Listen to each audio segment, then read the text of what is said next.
wait to see him. Damn movie, you watered down before No, I'm sure it'll keep. How much rain did we get? I had 3/4 and really? officially 6,800. I must have did enough because I saw some debris and water standing down here on 3rd Street and I thought, Maybe that. yeah. Yeah, I came instantly, just Here. one shot. Ron said he had 3/4. Really? Yeah. Wow. I just saw lightning and Everbridge works good at midnight. And it rains and rains and rains. It rained Yes, my house it- 3 times. It sure does. Jeez. I reached up and grabbed my phone because I didn't know what was going on. It was ringing. And when I pulled it off, I dropped my glasses and then I couldn't find my glasses. Then you get out of bed and step on. Yeah. I was really careful. I mean, I looked, I couldn't find it. I had my phone out trying to, so I didn't have to turn the light on. Finally, I turned the light on. I'm looking all over around under the bed. Well, it had bounced about 3 times. It got over against the closet door. Was your wife happy with you? No. That was a quick She response. found them. I couldn't find Well, them. my problem is I always need my glasses to find my glasses. Yeah. That's why I woke her. She's farsighted. I'm nearsighted. So You're a good combination. I know. I don't think that balances out to a perfectly good pair of eyes though, unfortunately.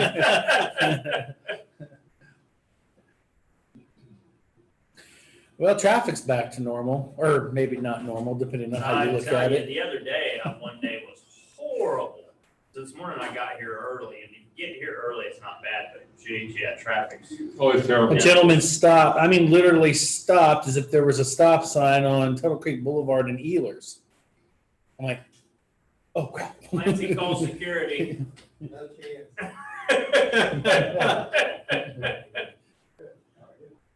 How you doing? I'll just sit back here. You usually have like 5 hours worth of work in by now? Well, yeah, I do, but I had to take some time off.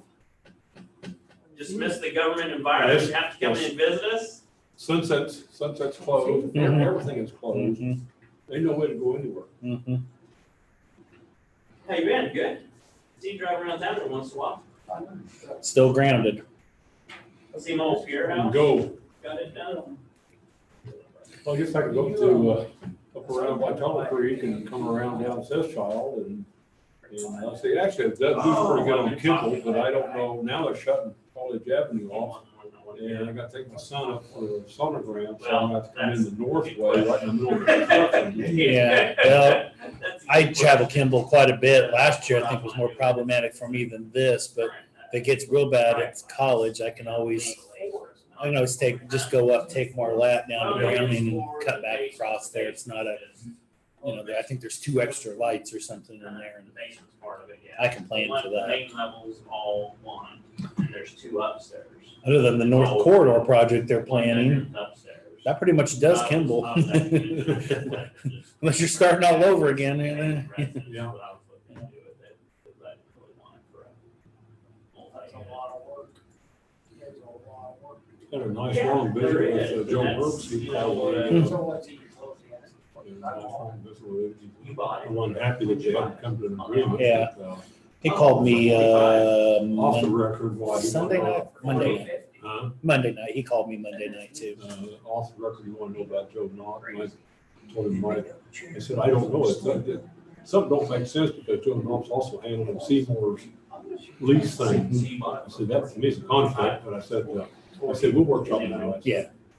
I didn't say anything about Joe or anything on No, he that. did all, he brought up all. Yeah. I told him, I said, there's a negotiation in place and it needs to go through his channel. And then I told him, I personally favor the southern look on there for safety reasons. So, I told him, I said, my personal opinion, not the commissioner, I think that Merces, Millers, and Monty and Craig work this out. Mhm. Probably pretty quickly. And the reason I did that was he's in the back of his mind, he thinks that Joe's a problem. I said, could be. In in terms of negotiation, now the process in which we negotiate is going to change whoever the legal representation is on the other side. But,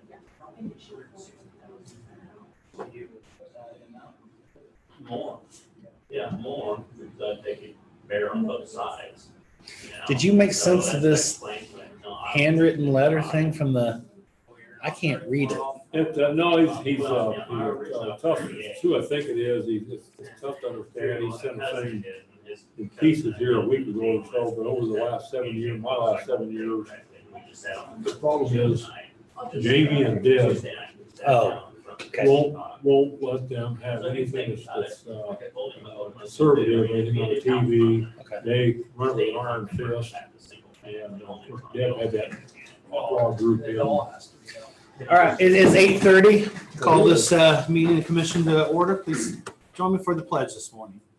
I pledge allegiance to the flag of the United States of America and to the republic for which it stands, one nation, under God, indivisible, with liberty and justice for all. Alrighty. Good morning, everybody. Morning. I'll move this time for any public comments that we may have. Anybody? Okay.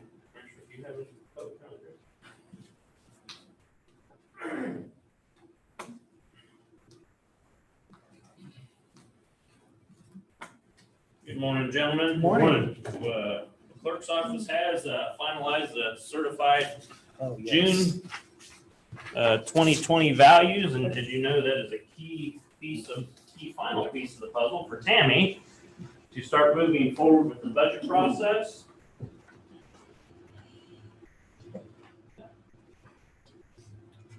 So gentlemen, as you can see, the key number in all of these that you're looking for the budget process and the overall assessed valuation for 2020 is $669,562,707, which equates to the value of the mill for the calculation of revenue and ad valorem taxes of $669,562. You can see at the very bottom, the overall percentage increase is a 1.89% increase from last year. Modest increase, but an increase is always better than a decrease, which we have had decreases in the past. The middle column there gives you a good snapshot of which areas went up and which areas went down percentage-wise. Real estate went up 1.54%. Utilities, 6.91 went up. Personal property went up 0.91.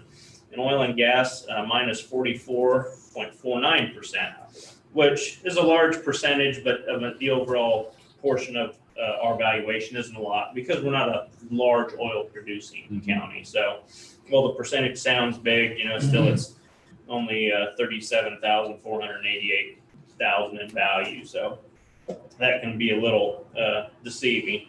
Of course, as you know, we have the tax increment financing districts for downtown and Aggieville that have an impact, and we have to back those values out. But of course, the hope is with TIFs, once they've been revitalized and after that TIF is paid off, then all of that value goes back on the tax rolls. And so that's where we're at. And Tammy has already started putting those numbers together. We'll meet the budget planning committee and discuss it further with you guys on Monday to see where we start heading with the budget. But this is a big part of the puzzle. We have distributed all of these certified values out to all the taxing entities in Riley County yesterday. So all of those people will be glad to get that information because they'll be going through the same processes as us. Okay. Any questions, gentlemen? Not yet. No. Okay. Thank you, Rick. Thank you. Glad to see at least a modest increase instead of a decrease. Yep. That's a little light at the end of the tunnel there. Any other public comments? Do we have anybody via Zoom that would like to make a comment? Okay, seeing none, I'll close off the public comment section and we'll move over to commissioners' comments, and I'll move over to Commissioner Wells. I had, like I say, a lengthy visit with a adjacent landowner to the firing range Monday. A very, very nice conversation. Appreciate the call, and had some other comments on all the road work and things, which is primarily the city. And Or KDOT. right, and excuse me, you heard it here first. A week ago, I was mentioning to K-Man, I said that I thought this streaming, everything worked out really well, because when I first started, it looked like a huge expense, cameras and a guy that did the switching and Cox and and stuff. So this is working out very well. But there was one thing I did mention, and you heard it here. It doesn't make any difference because it doesn't mean that it's going to be right in the Mercury. And my point is Tuesday, we're talking about a businessman wanting a church pew acquired from the county. The man at Mercury says, oh, the county didn't get the pews when we bought the church property, so we're looking to buy the pews from the church. Exactly 180 degrees off Tuesday night. I couldn't believe it. We're talking about selling pews and they're talking about us buying pews. And so I'm not sure how well people follow streaming, but I'm still in favor of it. Yeah, for buying pews to build a church, I would assume constitutionally that might be very problematic. I did see that we had that on our agenda today, and we'll get that taken care of. But other than that, well, then went out and kind of assessed to see if I had any storm damage, but it came through so quick. I did need to move some empty buckets and things.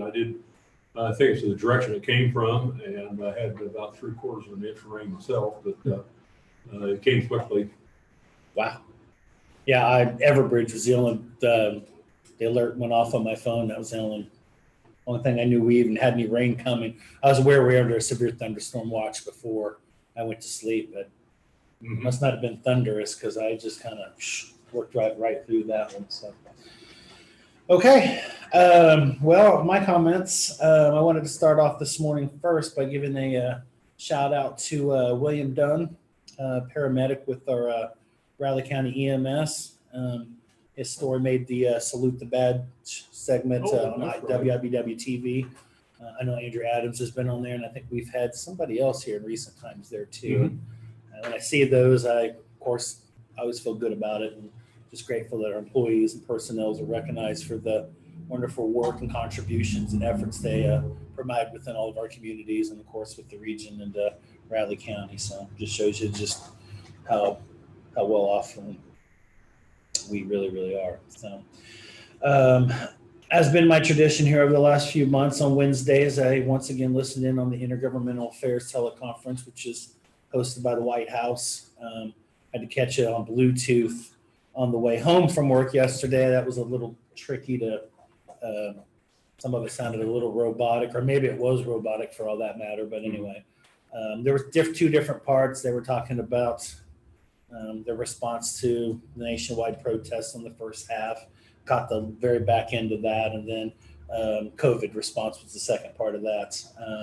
They did have Dr. Redfield on from the CDC talking about the importance of contact tracing, what that's going to look like, what are some of those resources and plannings, that are going to filter down from the national level all the way down to local entities. And then Seema Verma, administrator for Centers for Medicare and Medicaid Services, came on and talked about some data that they're trying to kind of pull through the nation's nursing homes, not even assisted living facilities, but just nursing homes. Some interesting data there. Thought for a second that I'm glad that we're not having the issues that some other places are. In some places across the country, there's a 25% positive rate places. And that was one of the things very early on we did here to stem that quickly. And we're keeping that completely out of the equation, which I think is very smart. And it's a great example of why. And then the United States Surgeon General, Jerome Adams, came on, talked about the continuing efforts on their end, how to stay positive through kind of both issues that we're navigating through right now. And he made a focus on really at this point in time to not forget and pass off that vulnerable population, both physical health and through mental health efforts as well. It's easy to kind of move on to some other things and then forget some of the damages that have been occurred through that. So good conversation. Also Wednesday nights, I did sit down and go through the National Association of Counties webinar on their thoughts and process of laying out the HEROES Act, which is, I guess, in the United States Senate. Congress will be coming back into session there from their long Memorial Day vacation, whatever you want to call it. They will be starting work on this. I don't think I'll 1,800 pages are going to apply, but something through the grapevine I've heard is going to be passed very shortly after that. I don't know what it is, but I wanted to kind of catch up on that just to have the knowledge, and still trying to follow up on a couple of constituent concerns and trying to get those addressed and taken care of. So, and with that, we move on to business, right? Sir, can I get your name? Yeah, Jake Vogelai, It's your last name, Jake. V as in Victor, Oegeli. Thank you.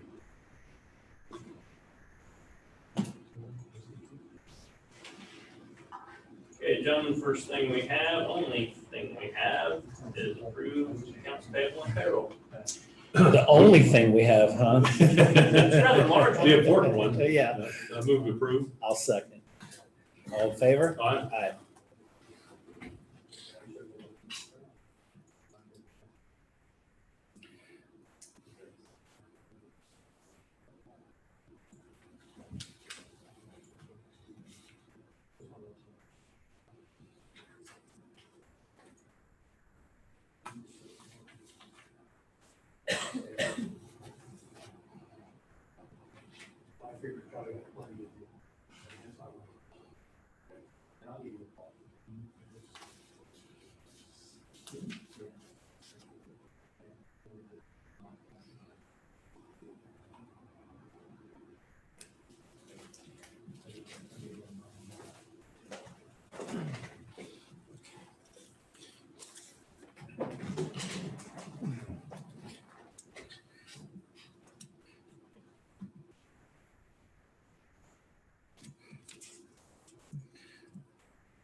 Okay.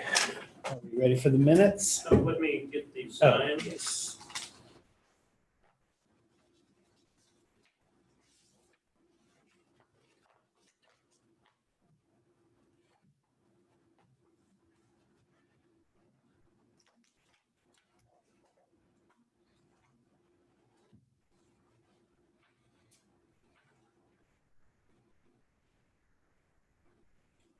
Ready for the minutes from the board is. Okay. We will start with page 1. Page 2. Page 3. Page 4. That would be I hear the peanut gallery. Morning, Commissioners. Morning. Page 4, number 12, I've sent to Rich and talked to him a little bit. We need to make a correction there on a couple of things regarding executive session, just to form the motion that was actually used. And then we went into executive session, immediately went back out to add additional language. It was not read the first time, and so that's going to be corrected. I don't want to waste your time walking through all that, but that's the only purpose of the change. Okay. And so you'll be seeing something different in the final version. I'm going to work with Cindy Cabrel on making sure that it tracks what's actually done with regard to the motion. Okay. What's in there now is a motion that is often used, but it wasn't used this time. Okay. That often happens. Then I'm going to be quiet until you hit page 5. Page 6. No. That's okay too. Page 5. Let's do page 5. They are your minutes. Page 5, still at number 12. Rich, on the left margin, at least on what I can see, there may be a limitation on my laptop, it needs to show a return time from the executive session at 9:20. Okay, I can't see that on my end, Clancy, so if you could send that email That to will be- Cindy and myself. That will be part of, Oh, that's part of what was included, you're it's saying? mentioned in there that they came Okay, back at yeah. 9:20, so just want to make sure that accurate. Yep. Yeah.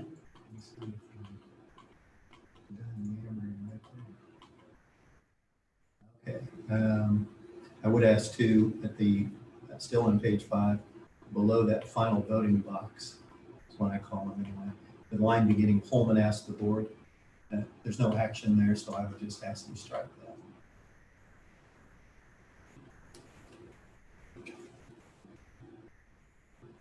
That's all. If you don't have questions about any of that, that's all I have on page 5 or the rest of it.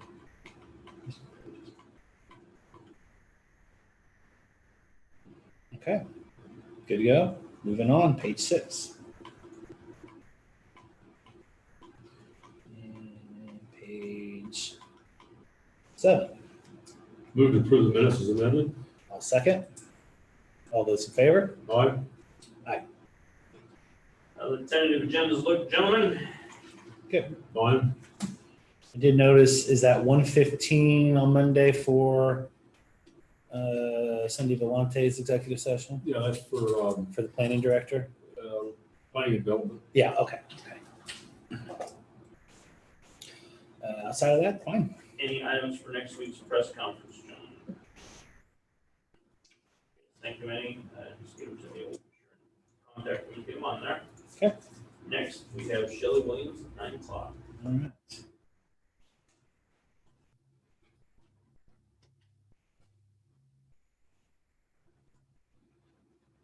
No, there we are.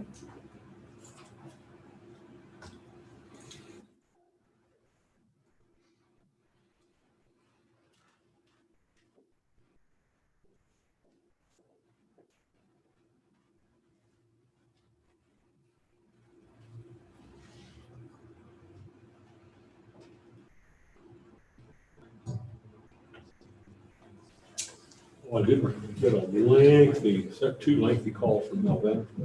Oh, really? Geez, we haven't heard from that one. Wanting to go back to start all over again, 1974, 75. He does every time. And how the city put Kirkwood through, he owns every, he owns. He said it's the city. I kind of wondered how he's doing physically. Oh, he's now, he's 86 now, so he's slowing down a little bit. I got a couple of Wellers that live out by me. They're 80, both 87, I think. I think she's just a few months older than him. I saw her out there mowing the yard the other day with a push mower. Uh-huh. You know, jeez, I hope I'm alive at 87, let alone. Little Wild Nielsen. Yeah, that grass don't stop no matter how old you are, you know. The thing is, he's 87 and he's only got one arm because of a farming accident Yeah. as a young kid, you know, and he's out there all the time and they're just unreal. In Ed Career, I went out to visit Al Nielsen before he passed away. When I was building at Eagle Landing, he wanted to be my sidewalk superintendent, so I authorized him.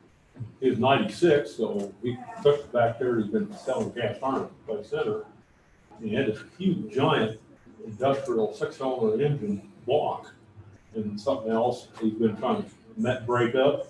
He come dragging his sledgehammer around the shop. He said, "What do you think of this, Ron? I couldn't even pick a 16-pounder."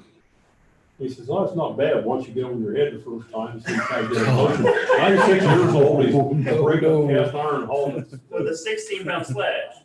Uh-huh. I thought my 10-pound was heavy. Yep. You just look at it and say, it's a little smaller than mine. Don't try to pick it up. But I always enjoyed visiting with him. He's a great guy. I think he made it to about 99. Anyway, I asked him, I said, "Well, you still having coffee down at the sale barn?" I'll stop and have a cup of coffee. He said, "No," I said, "I just been going next door to the shop." But he looked over at the Valley View Memorial Garden. He said, "All my friends are over there." Yeah. Yeah.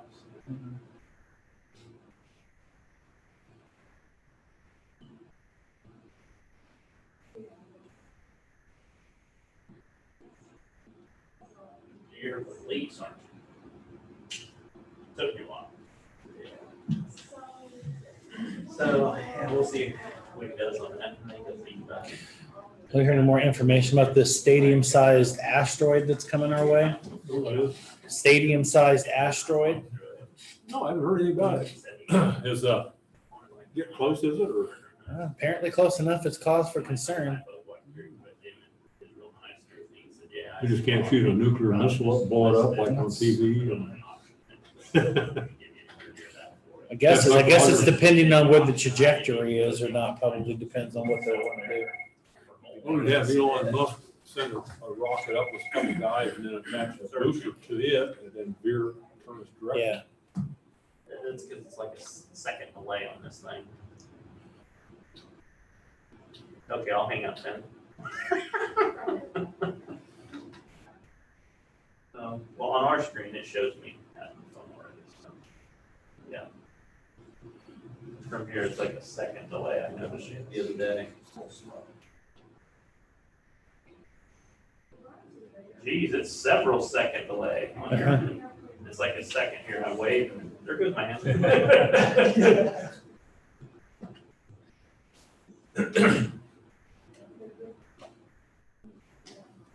Yeah, that's no problem. Okay, no problem. You bet, thank you, bye.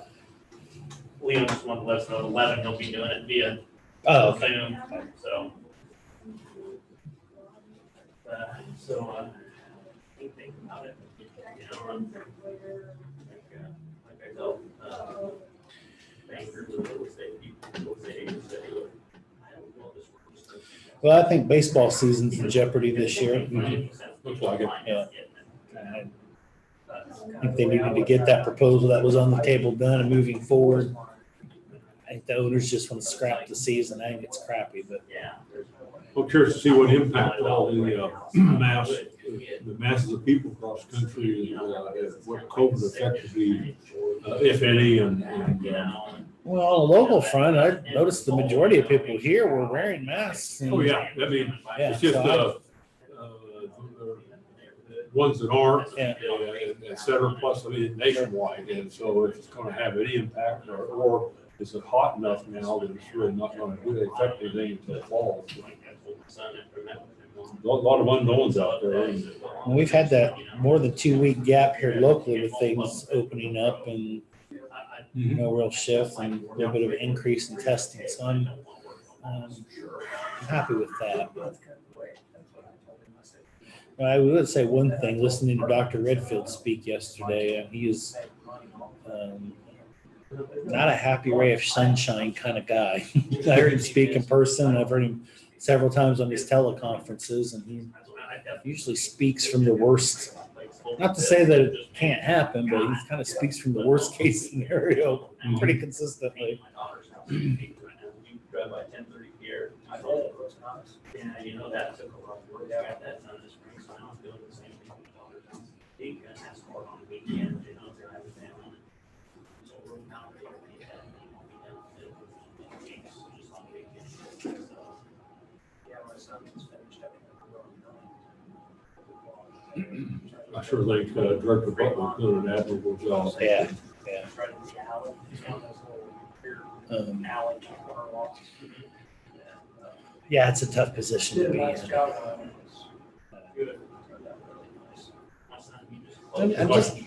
I'm bothered by parts of the whole thing in Minneapolis, just the utter disregard for the incident and the aftermath of it.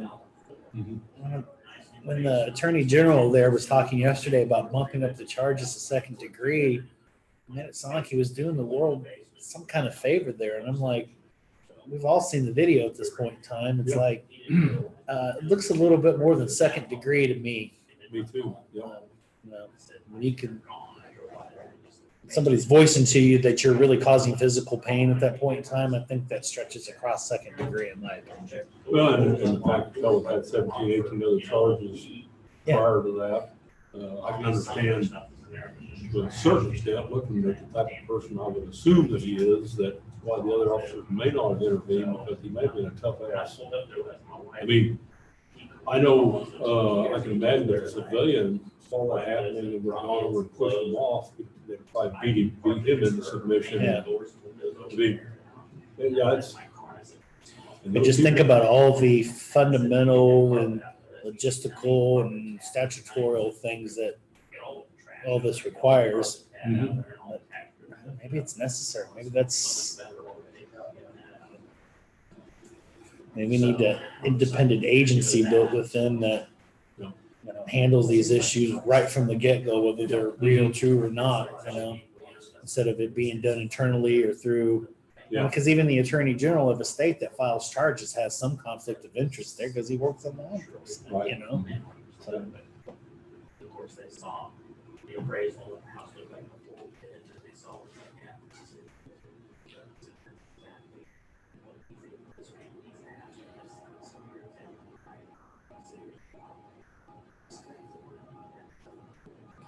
I had to see that there's going to be some form of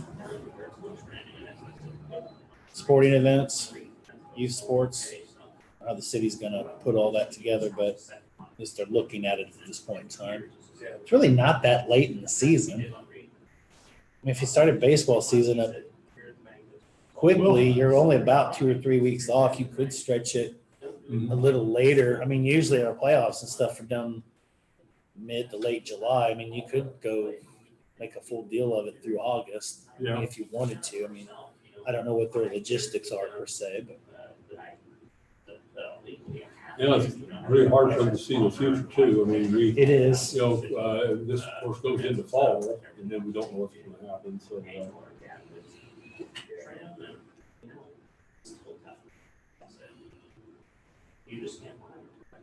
This would be a good year for somewhat of a hot and dry summer. mhm. Uncomfortable as that is, it would be better for later on. Well, that also helps me because it cuts down that 5 hours a day mowing. I told you, I know somebody's got goats.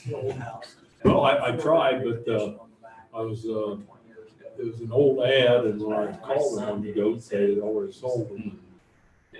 Key is to get them kind of young. Yeah, Yeah. And they're a social animal. You need, Yeah, you need about 4 or 5, a half a dozen. No.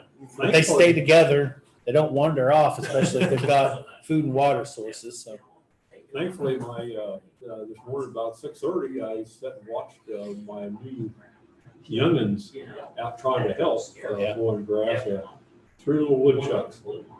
And all 3 stayed right. woodchucks. Mhm. Huh. I don't see those. I didn't see the big ones. The big ones don't come out till later in the afternoon. Well, 3 little kids, all they after just to gnaw the heck out of it. Thing of it is, they don't eat the grass; they eat the weeds. Yeah, right.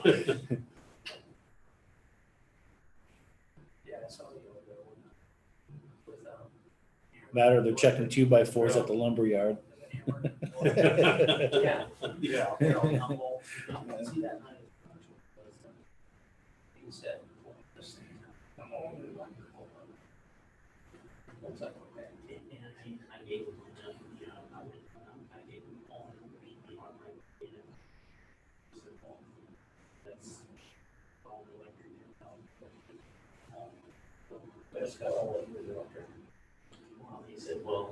Couldn't possibly scare the neighbors if I got something because the years ago I was feeding 52 wild turkeys and they wandered over into the one come housing, and the next thing I know, Fish and Game's out. They called the police on them. They didn't know what they were or scared of them. Turkeys? Oh, wow.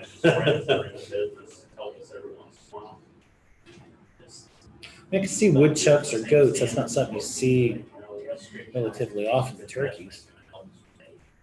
Oh, I say a big old 25-pound woodchuck treed me one day. Yeah. The teeth look formidable. Morning. Morning. Does this work? Do I pull up anything on here for you folks? Do you Is that want really to? YouTube? Is that- No. No, Mary's got it taken care of back here in the corner. I know. I just missed your tea shop.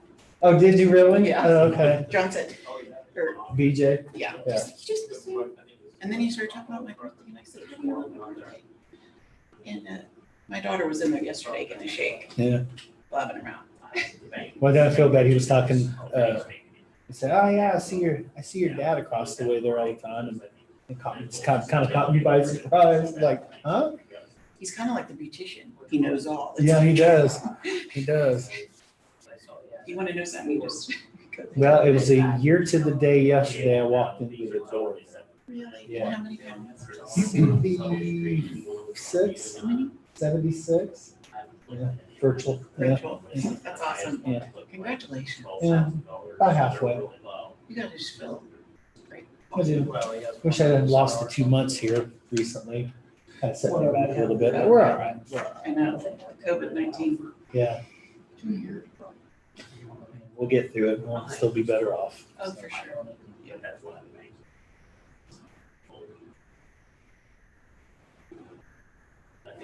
We do have, this purpose starts 7 seconds ahead, so they're on time on Zoom. Well, I don't know if it's a full 7 seconds there, but we'll, like I said, there's an adjustment period here. We'll figure it So out. where is the camera for you? It is right under the clock right there. It is 9 o'clock, so if you want to go ahead and get started, Shelley, Okay, you're great. free to do so. Good morning. Morning. Morning. I mainly wanted to update you this morning on how we handle things during the COVID pandemic and continue to adjust coming back and bringing clients back online. Regarding juvenile intake and assessment, night intakes, as you know, we respond to both Riley County Police Department as well as Clay Center Police Department and Clay Center Sheriff's 24/7, 365. And so how we responded is unless they needed an emergency out-of-home placement, we decided to schedule Zoom calls the following business day, or if it was on the weekends, the next business day. So we decided to continue that until we get a little bit further down the road. So we're only going to go out at night, so between 5 p.m. and 8 a.m. if there is a need for an emergency out-of-home placement. If we do have to go out, dispatch or the officer on scene is asking the COVID questions for us with the screening instrument. And then once they get to whatever police department it is, then we are taking their temperature upon arrival and documenting that. So it just didn't make a whole lot of sense to, I don't know if you've been in the RCPD interview rooms, but they're about 4x4, and to shove a lot of people in there just to, it still doesn't make sense, even when it's not COVID. So we're gonna keep doing that. We will respond in person during the day, assuming everything is okay and they're healthy, but mainly for out-of-home placements at night. Regarding our intensive probation program, which, as you know, is the heart of our services upstairs, we transitioned to Zoom pretty quickly. I was proud of how much we got done in a short amount of time.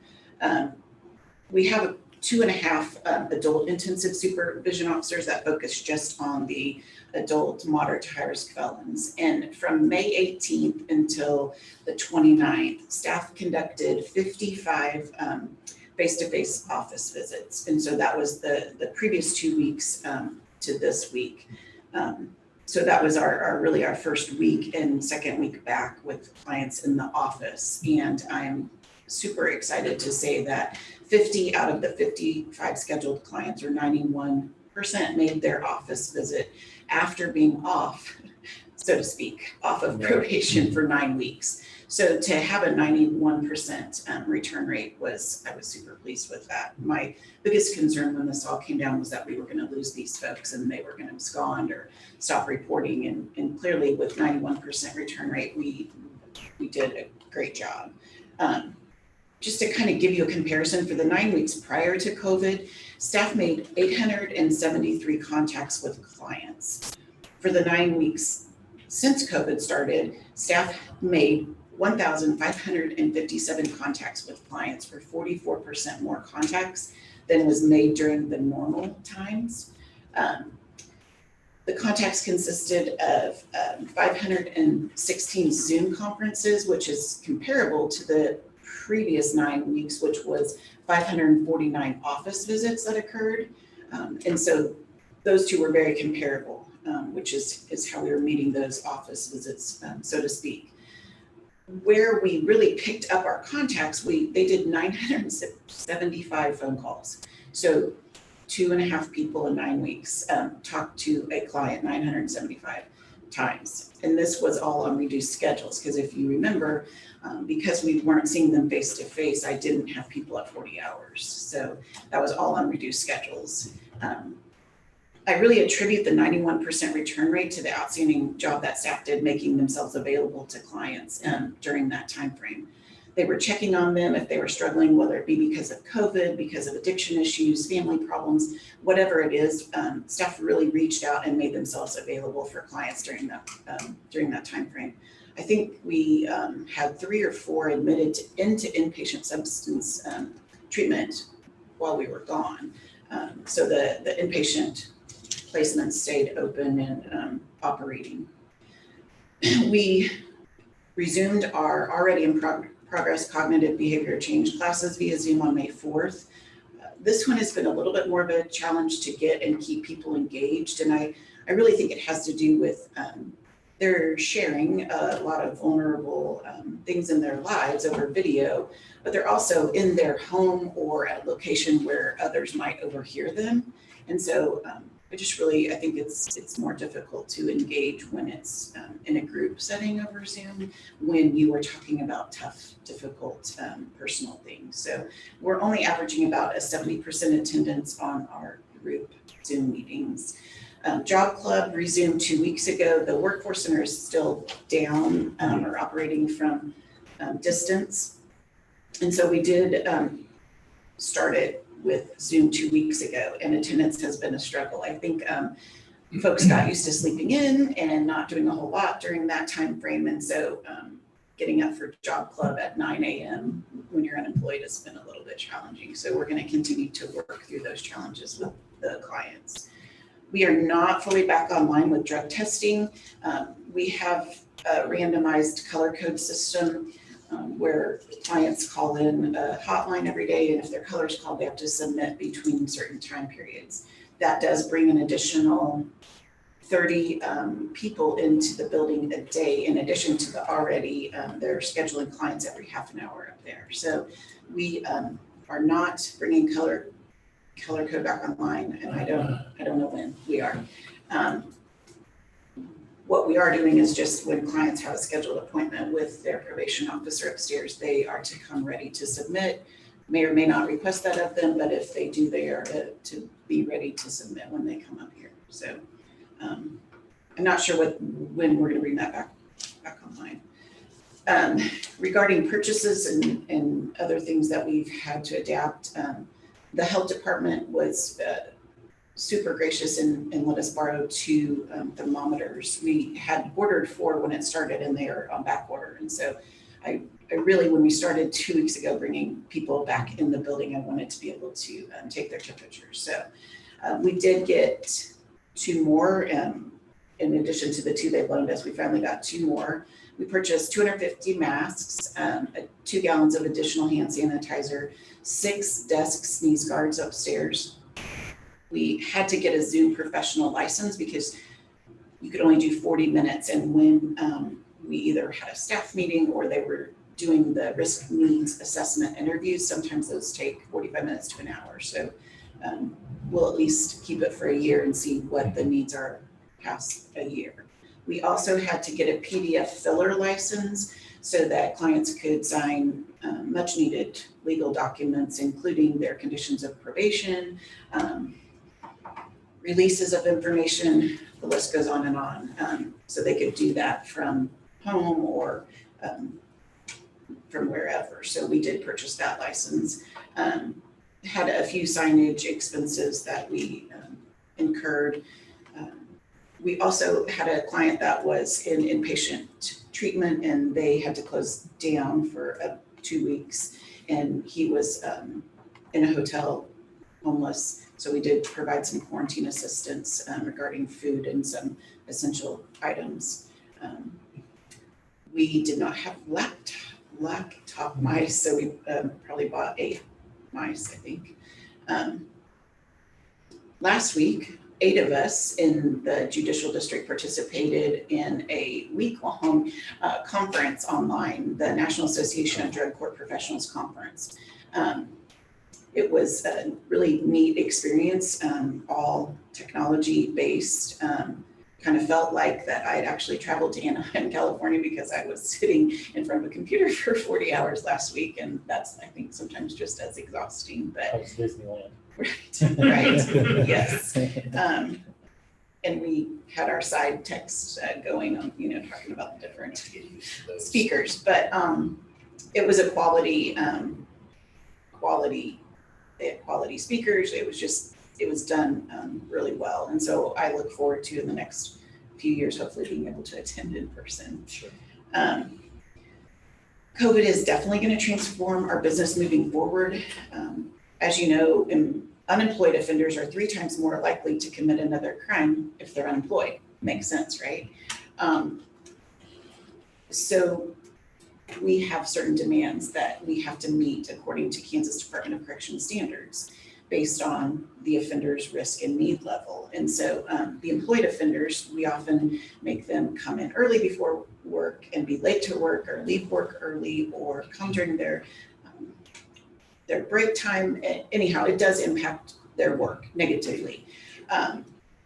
But we have requirements that we have to maintain. And so I really foresee us in the future using more technology, using more Zoom meetings if offenders are in compliance, so that we don't negatively impact their employment. It makes sense. So looking forward to how that positively transforms us moving forward. We tend to be skeptical people, and so if an offender would call in sick and say they couldn't make it in for their drug test, or they couldn't make it in for their appointment, we would make them come in and bring their documentation that they had that they were sick, and that doesn't make any sense moving forward. And so I really anticipate keeping sick offenders out of the building, which makes sense. Clay Center offenders are now able to access Job Club in our cognitive education. While that might not be the primary means of providing those classes in the future, we might provide them still upstairs in our conference room, but at least we'll be able to get our rural clients the ability to access those now that we are up to speed with more technology. So some good is going to come out of it, I'm convinced.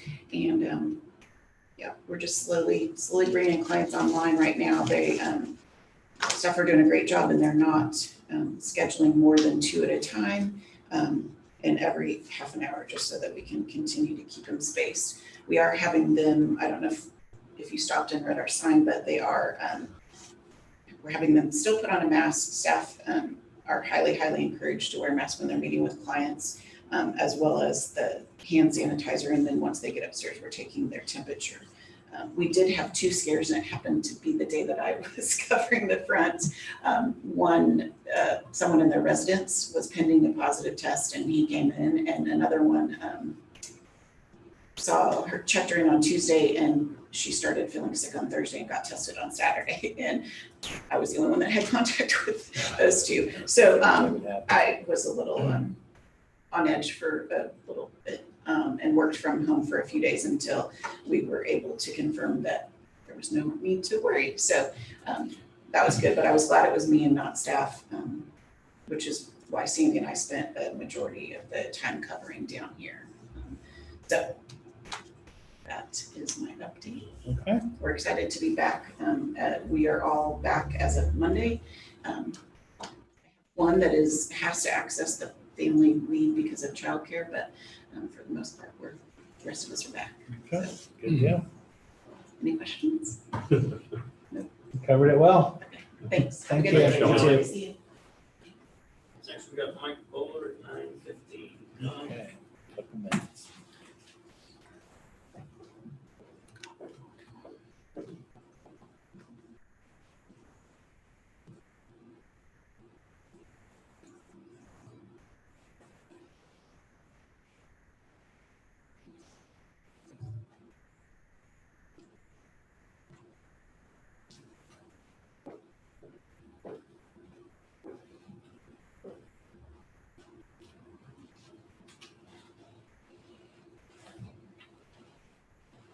That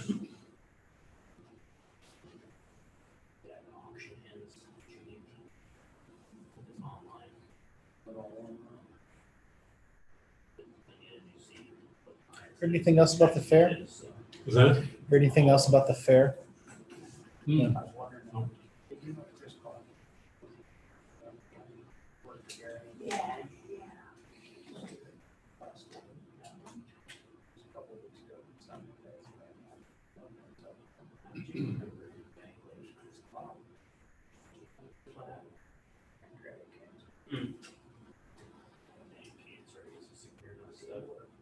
Went, come down Blue late yesterday afternoon. It looked like a crane is running out of room. Yeah, it's at a really, I had one little spot left. it's at like a 1-1 pitch there. Yep. Lot to be thankful for. Take for granted, that's for sure. Be interesting how they do that when they start on the parking garage over there itself.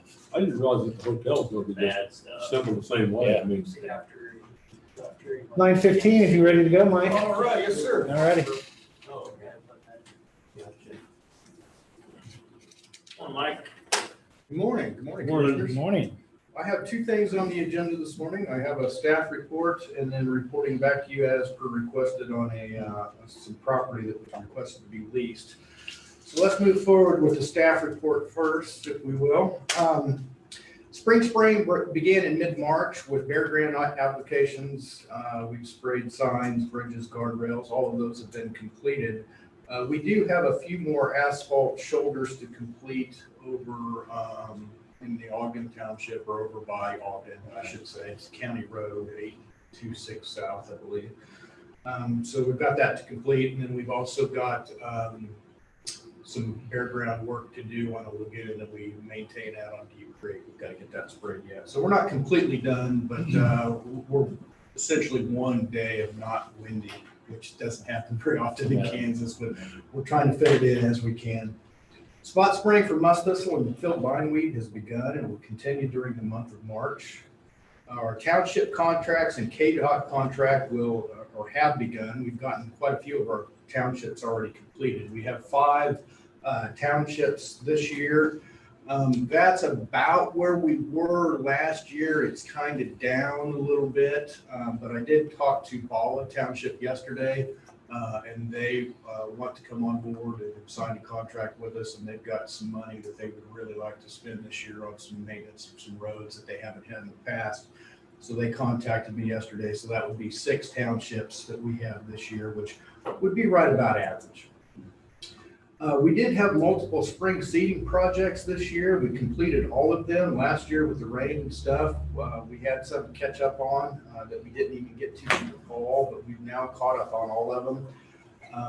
Weather has just been very favorable and they've taken off. We did have a pretty good spring rain that cost us some grass we just planted at a culvert out on Hunter's Island on Roger Moore's property there where it goes down deep, and it did take a lot of the seed out, and we'll look to redo that in the fall, but for now it did wash that out. But we've had a really good take on that this year.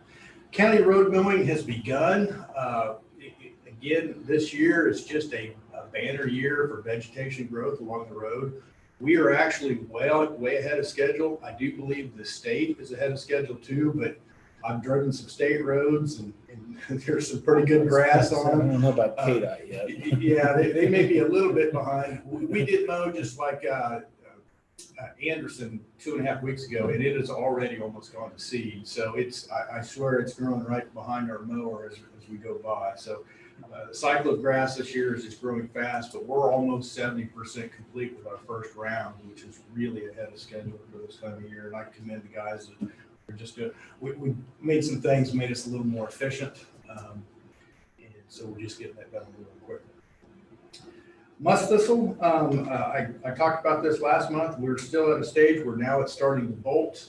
People are going to start to call, but I can't stress enough, it's time to need to treat musk thistle.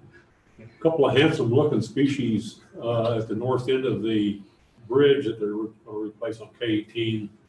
It's the westbound bridge, but at the north end of it where the rental place is, there's a couple of real handsome looking plants that got little orange paint on it though, from marking paint and stuff. That's what.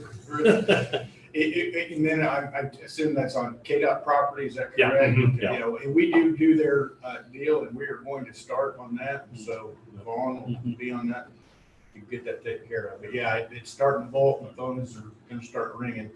Knock on wood, I expected it. Last year we had a pretty big banner year, and this year, I mean, maybe there's a lot more rosettes that I'm not spotting, when they bolt that I'll see, but I'm hoping we're gonna do okay. But again, the conditions are right for most of this year. And I would like to add to that we do have cost share chemical to help treat for that. So I want to put that out there as well. On to the HHW, I'm very happy to announce that we will be doing a Howie's clean out, and that is scheduled for June 13th. That has been a very popular thing. It's one of those things that they have asked us about. Howie's is back open to the public, and so we will be back down there. We do expect it to be pretty busy. We'll have to monitor the crowd that we get there. It's not uncommon for us to serve in upwards of 100 people in 4 hours. So I bet it's gonna be probably twice that. it's going to be busy. The good news is, as you know, we were able to stay open during COVID. We did collect, although our numbers were down. We're grateful to be able to have done that now, because now we're just not getting inundated. But the numbers are up now since we've opened this last week, and I do have a note down at the bottom that we definitely got busier out there at the HHW. With that, we do have some recycled products, and our recycle room is open again. The only change on there is we're asking one in and one out at a time, and people have been really respectful of that, and we're just moving right along as far as COVID related. It really hasn't slowed us down a whole lot in that regard. And we do have our next clean out with Clean Harbors in early July. We're doing that, scheduling that now every 2 months. So we'll be doing 6 clean outs a year instead of 4. And with the savings we're making with that new vendor, we get those extra 2 clean outs for essentially for no charge. And it's not costing us any more amount of money, and we're getting literally 50% more service, and we're keeping what we have on stock down, which keeps groups like KDHE, if they come to do an inspection with me, very, very happy, because our numbers are just not near capacity what they were. So very happy about that. And the only thing I had to add is that I will be attending a state CWDAK meeting in Hutchinson this month. The state board of which I serve on the committee is going to be meeting this month in Hutchinson for the first time in several months. So that'll be it. Commissioners, any question on the staff report? None for me. Okay. Well, let's move on to our request to lease some of our property. I'd like to give just a little bit of background. After the flood of 1993, a little bit of a history lesson, Riley County acquired various properties through the Flood Hazard Mitigation Program. It was through FEMA. These properties vary in size, but many of them are former residential lots. If you can think of like Fairmont Park, it used to be Fairmont Trailer Park, and where Community Gardens is now was Northview Trailer Park. So we had the opportunity through, I believe we paid some, and the federal government paid the vast majority to buy those properties out. They are considered, I don't know if I would use the wasteland, but they are absolutely considered flood prone areas. And so we bought them out so that people wouldn't rebuild structures on them. So a little bit of history there. Shortly after we acquired the properties, Riley County elected to make these properties available to adjacent property owners via a lease. Riley County at that time put restrictions on those leases, reference how the property could be used. The conditions of these leases were essentially dictated by FEMA. At the time, keep in mind, FEMA bought this property out because they didn't want structures to go back up there, and we have the same problem they did before. So they put several restrictions on those properties. Riley County has always reserved the right to accept or reject any of those proposals, and to accept proposals deemed to be in the best interest of the Riley County. The main purpose of us leasing these properties was always to Riley County to help us not have to maintain the properties. We have to maintain these properties, it costs the county money. And so when we lease these properties, the leasing of the property, our interest or county interest was never to make money off the property. It was essentially to not cost the county money to have it maintained. We did in front of the board have a recent proposal was presented to the board by Andre DeSouza. She requested to lease 3 specific properties. That being 1435 Collins Lane, which is 31 acres, 961 South Manhattan, which is 0.88 acres, and 950 South Manhattan, which is 2.9 acres. It was proposed that these properties be used for grazing of cattle and goats, livestock. This would require the construction of some fencing, likely in the form of small electrical fencing. This proposal would conflict with the lease agreement. We put different restrictions on our lease agreement, and we have stood by those as we have leased the property. Three that really jump out in this particular proposal from her are: land shall not be used for grazing or containment of livestock. You shall not erect fencing on or around the premises, and not to use the premises in a manner that would constitute a public or a private nuisance.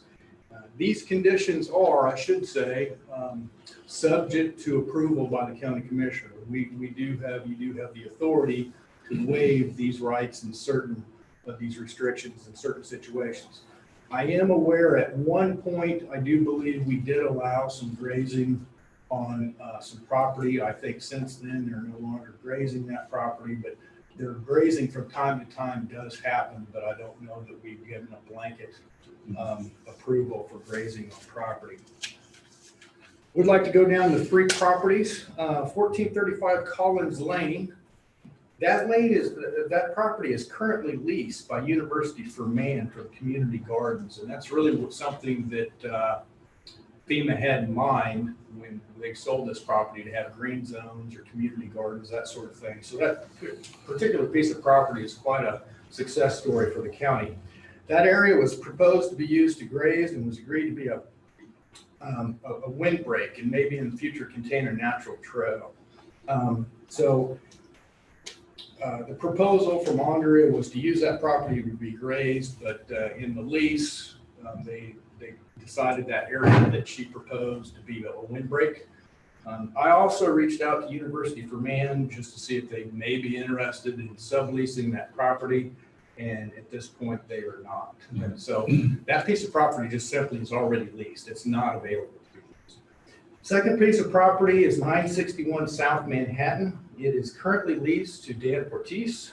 This property is a single resident lot. It's between two other homes. It's under an acre. It's really not conducive to grazing. I did not reach out to the residents, but I think it's safe to say they probably don't want a goat or a cow in the front yard. But it is also currently under lease, so it's simply just not available to be leased. The last piece of property is 950 South Manhattan. It is not currently under lease. That property was leased by the adjacent property owner up until the property owner passed and was sold in 2004. The gentleman that now owns the property is present here today. It's Jerry Howe that owns that property. Up until that point, Riley County property was used to raise crops, and we did lease it. I believe we leased it for $40 an acre for a year, which came out to about $135 a year. It has since not been used to graze for property, or has not been used to raise cash crops, I should say.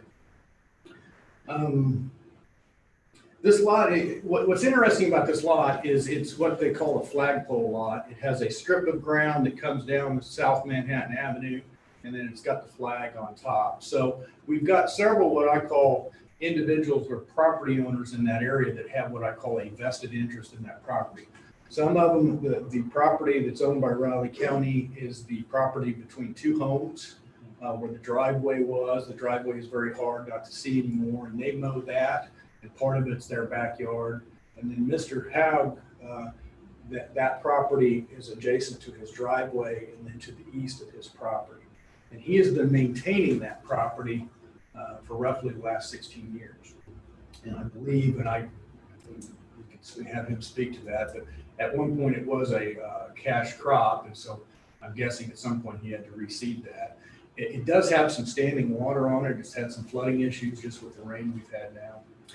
Essentially, I talked to Mr. Haug, and he explained to me roughly about 10 years ago, he inquired with my predecessor, Dennis, about leasing that property. Dennis, at that time, said that he had no interest in leasing that property, and I really think he had the foresight to realize that there are so many people with vested interest in this property, it's in the best interest for the county not to lease it, and those that have an interest in the property maintain it at no cost to the county, and everybody's, it tends to work. So at this point, I'm recommending that the board not accept the proposal to lease that property, or to lease any of the other properties. And I'm here, and Mr. Howard's here as well, if the board has some questions or some concerns about that. Did you have? Do we need to take action on that or just let it die for lack of? Well, she did make a formal proposal, so we probably should, in my opinion, I say think yes his or no. motion's appropriate that he has I in just there. I'm gonna give the gentleman there the chance. Did you have anything that you wanted to add to that? No? Unless you have a question. No, I went back through after the fact and kind of reviewed the setup on those, and by our own standards, grazing isn't part of that, it isn't part of that picture. So regardless if the property's open, not open at this point in time, unless we wanted to waive that particular statute, it doesn't seem to be fitting with what we need to do with that. I did want to add, commissioners, and I don't see her here, I did reach out to her multiple times. Yes. Through email, and I called her several days ago, left a voice message. I haven't heard, or she has not returned my calls, but I did make her aware of the meeting for here today in case she had something to add. So that I wanted to put that out there, that she was aware of the meeting this morning as well. I'd move to concur with Michael Bowler, Knox Squeed Director, not to accept the proposal. I'll second that motion. All those in favor? Aye. Aye.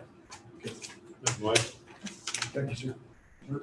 And just as a general session, you might reach out to her and see if she can bring a couple of goats over to your property. Okay. So I'll kill two birds with one stone, I'm just saying. I'm open to grazing. Thanks for coming in, Greg. All right, we'll see you now. Crazy. Yeah, have a good day. Yeah. And it looks like it's time for Mr. McHenry. We stole a minute of your time, hopefully. That's all right. Okay. Yeah, don't worry about it. I'll make it up. Good morning. Morning. Morning. I'm going to start off by talking about the official kind of wrap up of our assessment or appraisal cycle for the year for 2020, I should say. We certified our 2020 personal property values to the clerk's office June 1st, and that completed the 2020 valuation cycle. Just like in real estate, there was a period of time where people could appeal their values and talk to us about that. On personal property, a lot of times that means someone forgot to tell us they sold their heavy truck, or they transferred a mobile home to someone else and didn't let us know. Those are the kinds of things we typically deal with, but there are a few cases where people actually want to discuss the value, whether it's a condition of a mobile home or a boat that has been sitting in the backyard for 10 years and maybe is in a condition that we didn't know about. Those are the kinds of things that our appraisers kind of deal with over about a 2-week period of time. But that's all done. This year's appraised value, and keep in mind this is appraised value, not assessed value. Rich's office calculates that and provides that to you. But the appraised value countywide was a little over $38,600,000. And that is very similar, just a tad bit higher than it was a year ago. And that's kind of the trend that we've seen in personal property, for the last few years, since 2006, really, when business personal property was exempted, or at least those that were purchased from that point forward. We've seen a decline and kind of now a bit of a flattening in the personal property values. And just to give you some point of reference, we used to have about 7,200 to 7,300 personal property accounts. We're more in the 3,200 number now. So most of that is due to that business personal property change. We've also started the conversion to the new cost tables. We've been talking about MVP, and that's that cost table component for our real estate database and valuation system, Orion, that's used statewide. The counties that are locally hosted, meaning we put the Orion data on our server, not on the state's servers, started this week. Ours was initially scheduled for June 1st. After I wrote this up, they contacted us and said it's going to be next Monday, June 8th. So actually next Monday will be when that goes into play. And so far though, that whole process is going pretty well. We were afraid that it might be a situation where we were going to have to do a lot of legwork to try to create good values with a lot of new components that were not in place before. I think Property Valuation Division, or PVD, has done a really good job of working with the counties on the conversion mapping strategy. So those concerns aren't nearly as great as what we feared they would be. It'll still take us time. We'll probably be working on this off and on for 3 to 4 weeks, but we can stage it when we have people available and pick the rain days and those kinds of things to kind of lessen that impact to the rest of our work. And those cost tables will be in place for the 2021 values. So by probably August or September, we'll be starting to test some values in the cost approach, at least, using those new cost tables. And as kind of a part of the project, we are the only county in the state right now that does our mobile home valuation not in Orion, meaning all the other counties have been inputting mobile homes in Orion and then taking that value and putting it into their tax and accounting system. In our case, that's Comtech. Comtech for us has been a provider that gave us a system that really cloned, for the most part, the values that would have been generated in Orion. That's been very good for us for several years. That won't be the case going forward. Because of the new cost tables, it's a little more complicated. Comtech will not have that feature available for us. So Betty and Alan somewhat will be working this summer to make sure that we're able to crank out values for all of the mobile home parks, or all the mobile homes in mobile home parks. And that's about 2,300 mobile homes in our county, pretty good number. And then we will take those values for 21 and then just input those total values into the Comtech system so tax bills can be generated. So a little different way of doing the same thing, but it's really all driven by this change in the cost tables within Orion. That'll probably take Betty 2.5 weeks to do most of the legwork for that. And she'll be doing that in and around her field checks, just like we do with real estate, mobile home side of things, even though they're considered personal property because they're not permanently attached to a piece of real estate. We do field checks on them. So 1/6 of those are looked at every year, sometimes more. Parks like Redbud, for example, in the last couple of years have really put a lot of new mobile homes in their park. So when we see something like that, we try to go out and look at that whole park maybe in 1 year. John? I was just thinking, the park across from me over there in Northview. Yeah, Been really. a lot of changes there. Yeah, a lot of new stuff going Yeah, on there. Yeah, it's becoming more common, I guess, in our mobile home parks for the parks to actually own the mobile homes. Right. And it's easier for folks who maybe don't have financing means, to be able to get into a newer mobile home. And it also allows the park, I think, to upgrade, get some of the older ones out that aren't up to code anymore. And I think they're doing a lot of those lease to start, and then you kind of work yourself into the ownership type of scenario. Yeah, right. Yeah, kind of a lease to own. That's probably more the common practice now than it was just 3 or 4 years ago. We see more and more of that. But that's probably a good change for the folks living in mobile home parks. I think I mentioned last time that we were sending our ag use surveys out. That's something we were mandated to do annually. We either have to look at every ag parcel or come up with another method to verify ag use. So what we do, has been, I think, a very cost-effective and efficient way for us to do it, is mail a survey to everyone who's got an ag use parcel or a parcel that could be ag use, and we ask them to verify that. So one side of the form has a series of about 3 or 4 questions to ask, to verify that, and a comment section where they can, give us input if they've made changes or have questions. The other side is an actual aerial photo with the property outlined and the uses delineated on the parcel. So they can see if we have it listed as cropland or grassland, et cetera, and let us know if any of that has changed or needs to be changed. And every year we get a few questions, and Julianne does a follow-up in the field of those that are under question. As you can imagine, in our county, and probably you could say this for most of the counties in the northeast part of the state, we kind of catch it from both sides of the ag use debate, because there are people who buy parcels that formerly were grazing land or even cropland that they want for recreational or hunting purposes in most cases. And, our job is not to deny them ag use, but to make sure they know what they would have to do to qualify for ag use.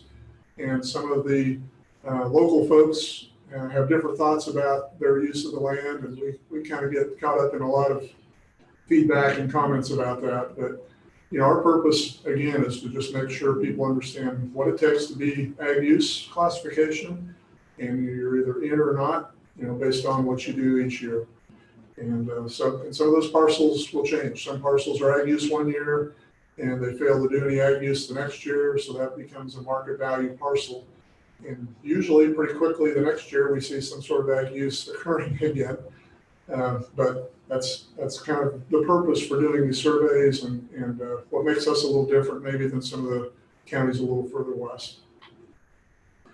Our appraisers are back in the field again, and for us, that means that the residential appraisers each have about 800 properties that they're going to review in a year, and that's a bunch. We have done some of those digitally this year because of the COVID-19 situation, and our aerial oblique and photography and the products that GIS makes available to us help that in a big way, but we'll still have a lot of parcels to do in the field.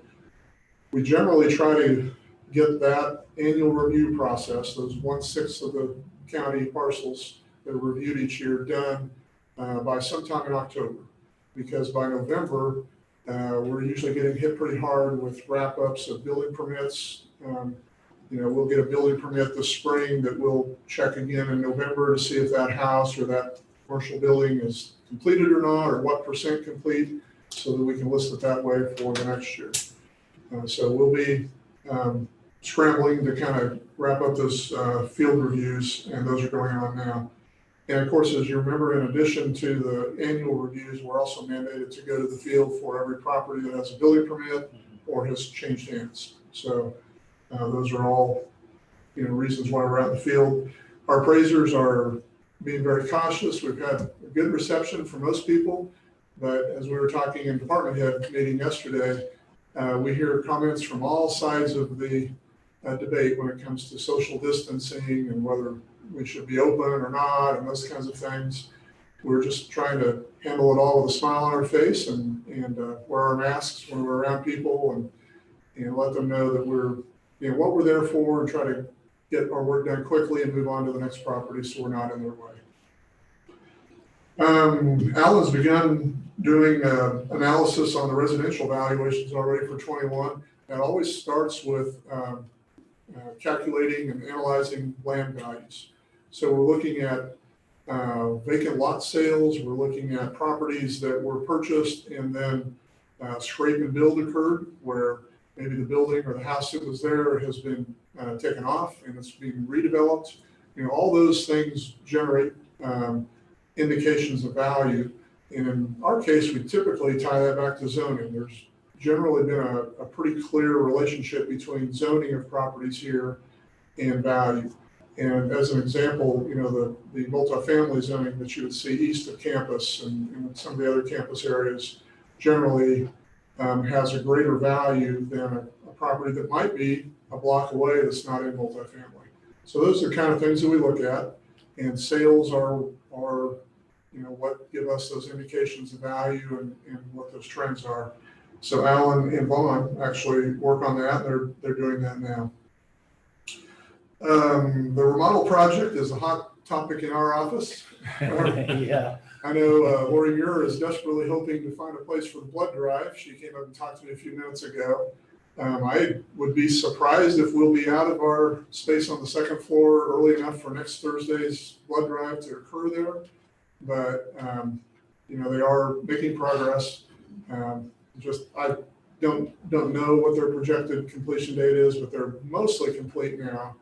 But it'll also take some time to move everyone back in, move all the furniture back in. So, we're just doing what we normally do in the temporary spaces that we're at.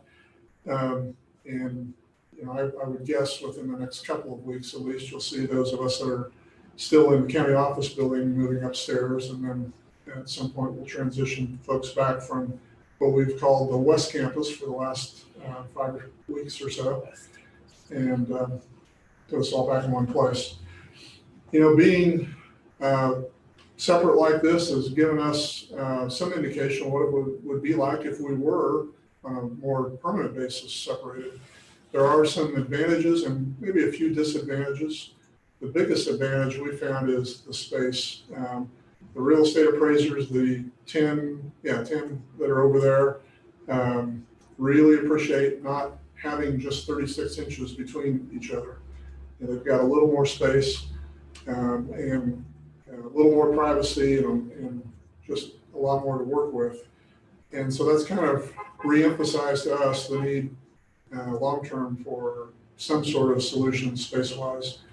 But in the meantime, when we move back in to the county office building, we will have at least new carpeting for the first time in almost 30 years, and have a wall that kind of is a sound barrier and a little bit of a privacy thing for us, especially for when people come in for their property valuation appeals. So we are talking about, and we talked about this in department head meeting yesterday too, what things will look like this fall when we have people coming in for payment under protest appeals. That'll start usually in late November, and it's in December and January. Assuming social distancing is still in practice and in play, I don't think folks are going to feel very comfortable coming into our office and being 3 feet or less apart from the next person who's in for an appeal. It would be very difficult to pull that off. John? Does statute allow you to do those virtually? We can, and we did for our informals this spring. The only thing I'm concerned about, well, 2 things I'm concerned about. I have a hunch that we could see quite a few more payment under protest appeals. People are just, whether it's in COVID-19 has impacted them financially or not, they feel like it has. And at the very least, there's a perception that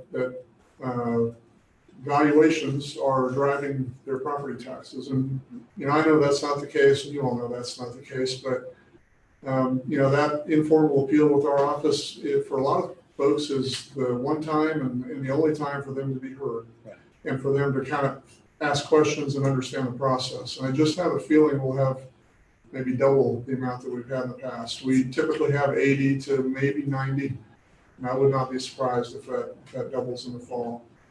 The other concern is more and more as we got closer to the end of our informals, people were not satisfied with doing it virtually. And I was a little surprised, and we were able to do them all, but we got a lot of negative feedback in the last couple of weeks from folks who said, I want an opportunity for you to sit down with me and hear what I have to say and walk through the value that you chose with me in person. So I just have a hunch that'll come into play in the fall, and we're trying to figure out a way to accommodate that, whether that's holding appeals off-site somewhere, maybe a Potter Fall or something where we could space out. We'll look into all those kinds of options.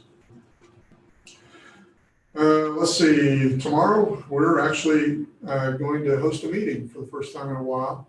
The Northeast County Appraisers Group will be coming here, and we'll have a 2-hour meeting with the Property Valuation Division. And they're going to be talking about things like the MVP conversion that we were talking about earlier.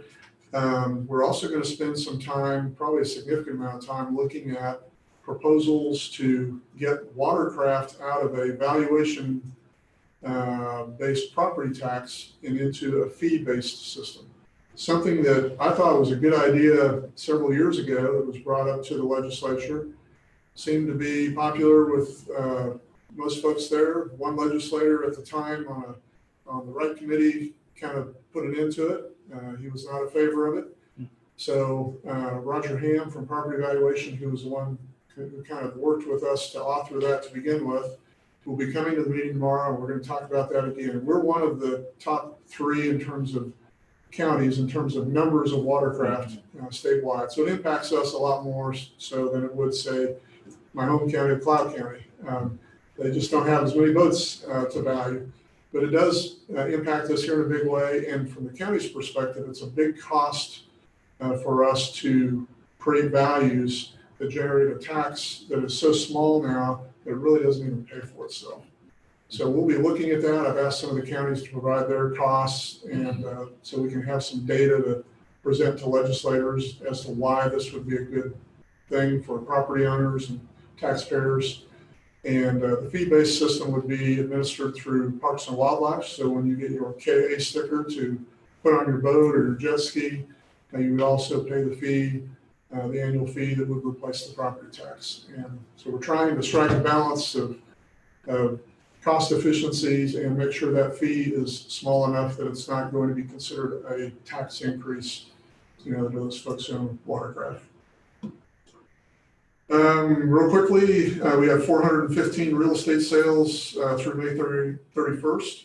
357 of those were homes, and the median sale price for homes was $169,000. Average sale price almost $195,000, and been 114 building permits. That's countywide, not just Manhattan City, through May 31st so far this year.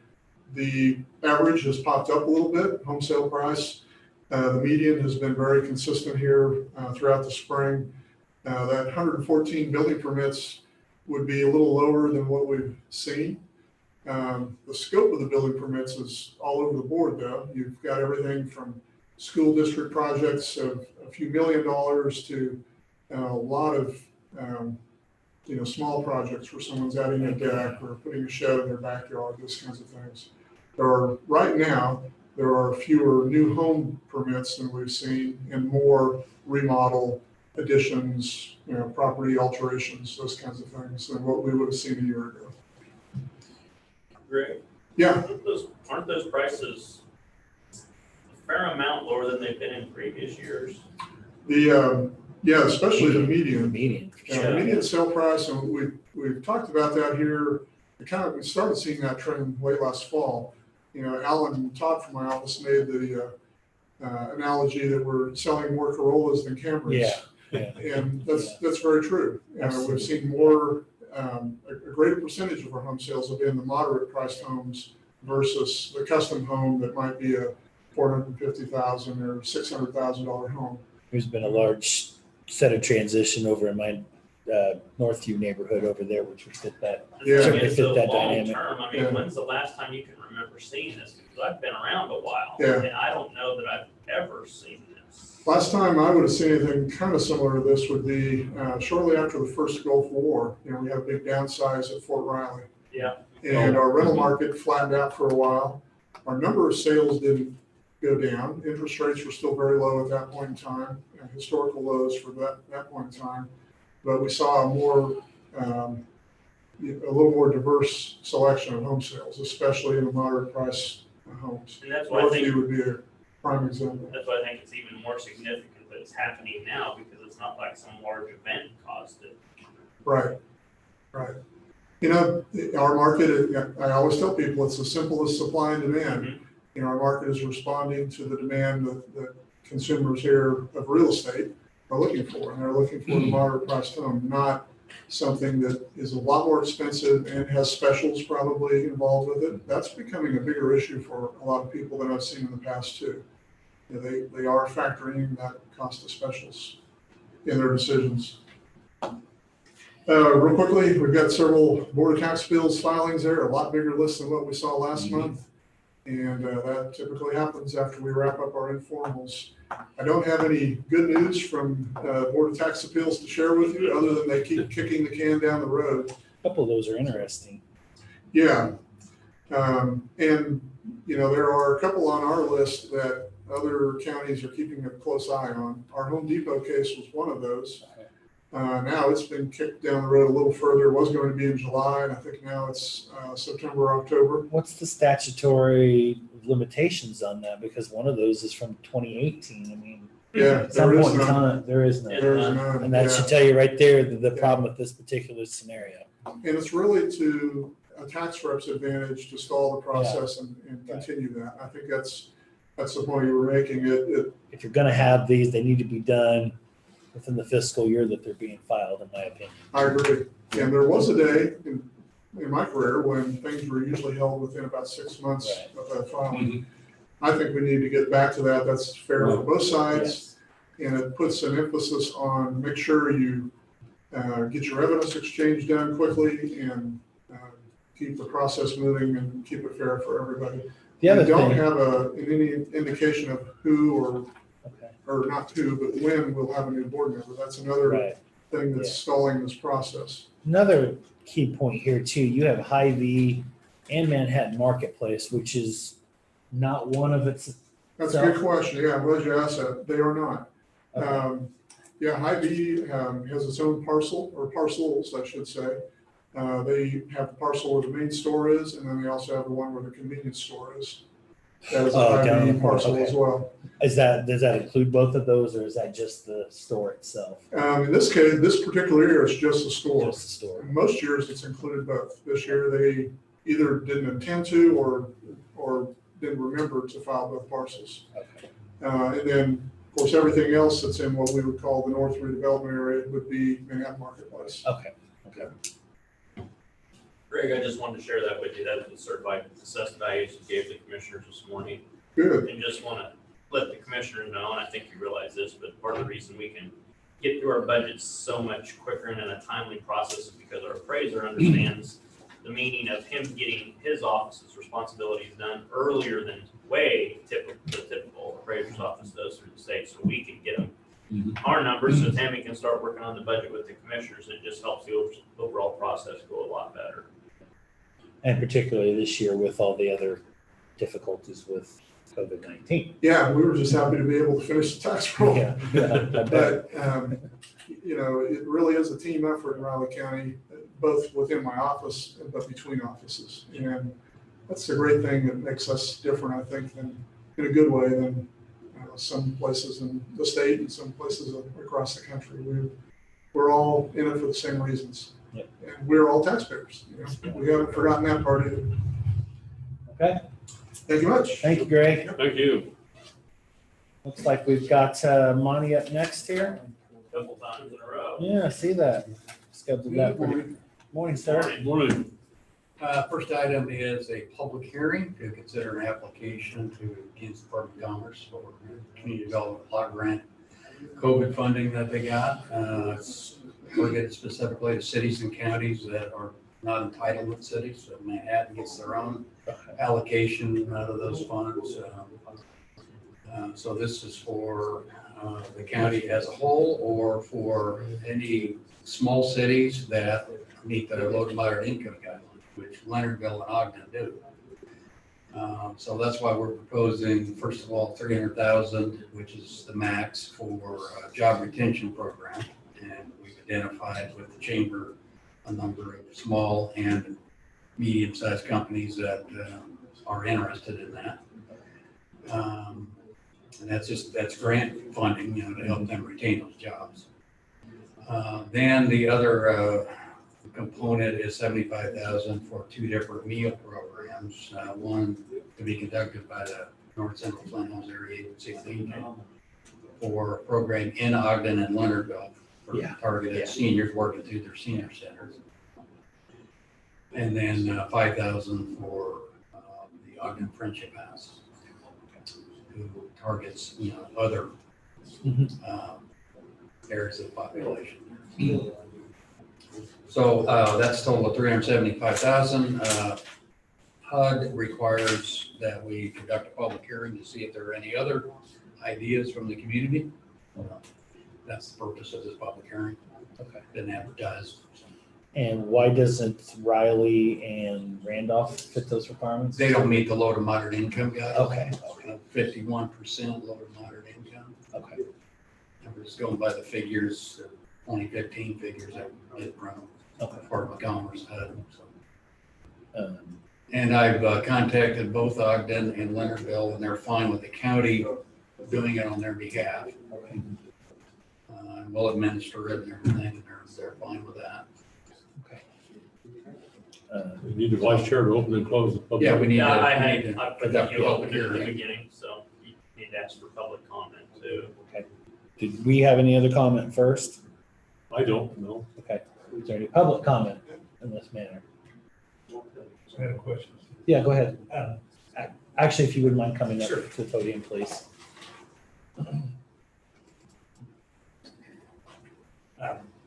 Greg McKinley with the City of Riley, City Commissioner. We've qualified for those low income things through CDBG before. Is there other different rules for different programs? Because you're saying we didn't qualify, but I know we've had the CDBG that we got through the Illinois. Yeah. There are did qualify. Is there some significant changes or? No. Okay. Yeah. I mean, these are citywide figures that we got from HUD, so. Riley was not 51%. Now you can survey, or if you're doing an area project and survey, you can show that you can meet those. I'm not sure what projects they've had in the past, whether it's citywide or targeted area. Or, Well, I do know in this case, this is money that is coming from HUD and it's being filtered down through the Department of Commerce. So there may be some state guidelines that are incorporated in that too. Would that be correct? Yeah, Okay. all I can tell you is we're going by the figures that Okay. were given to us. Okay. And Riley and Randolph did not meet those. Okay, yeah, sorry. Any other public comment? I just have a question. Okay. You said those figures are based in 2015, and that's the latest information you get? That's the figures we were given, by- Because things have Department of changed a Commerce. lot in 5 years, I think. There's, Yeah, that's the latest. that they doesn't have. surprise me. There's Yeah, several yeah. federal departments, FEMA included, that are way, way behind on some of those. Yeah, those some usually of those lag things. Yeah. considerable. Because to get the Illinois, it's a major project to Yeah. get started in town. And once you get it done, you usually have to wait for a significant amount of time and then provide them with all the stuff that you're gonna do, even though you're waiting to actually do it. Yeah, we've been down this road with FEMA and HUD on. And we several want to of those get this type of in things. as soon as possible. It's first come, first served on this. So. Okay. Any other public comment? Okay, I'm gonna go ahead and close off the public hearing. Look for a motion. Move to approve the application to KDOC for the CDBG-CV funds as proposed and advertised, and authorize the chairman to sign the necessary documents to finalize the application. I will second that. All those in favor? Aye. Aye.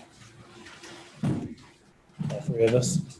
No, Just the chairman, so. Well, that's not technically me, is it?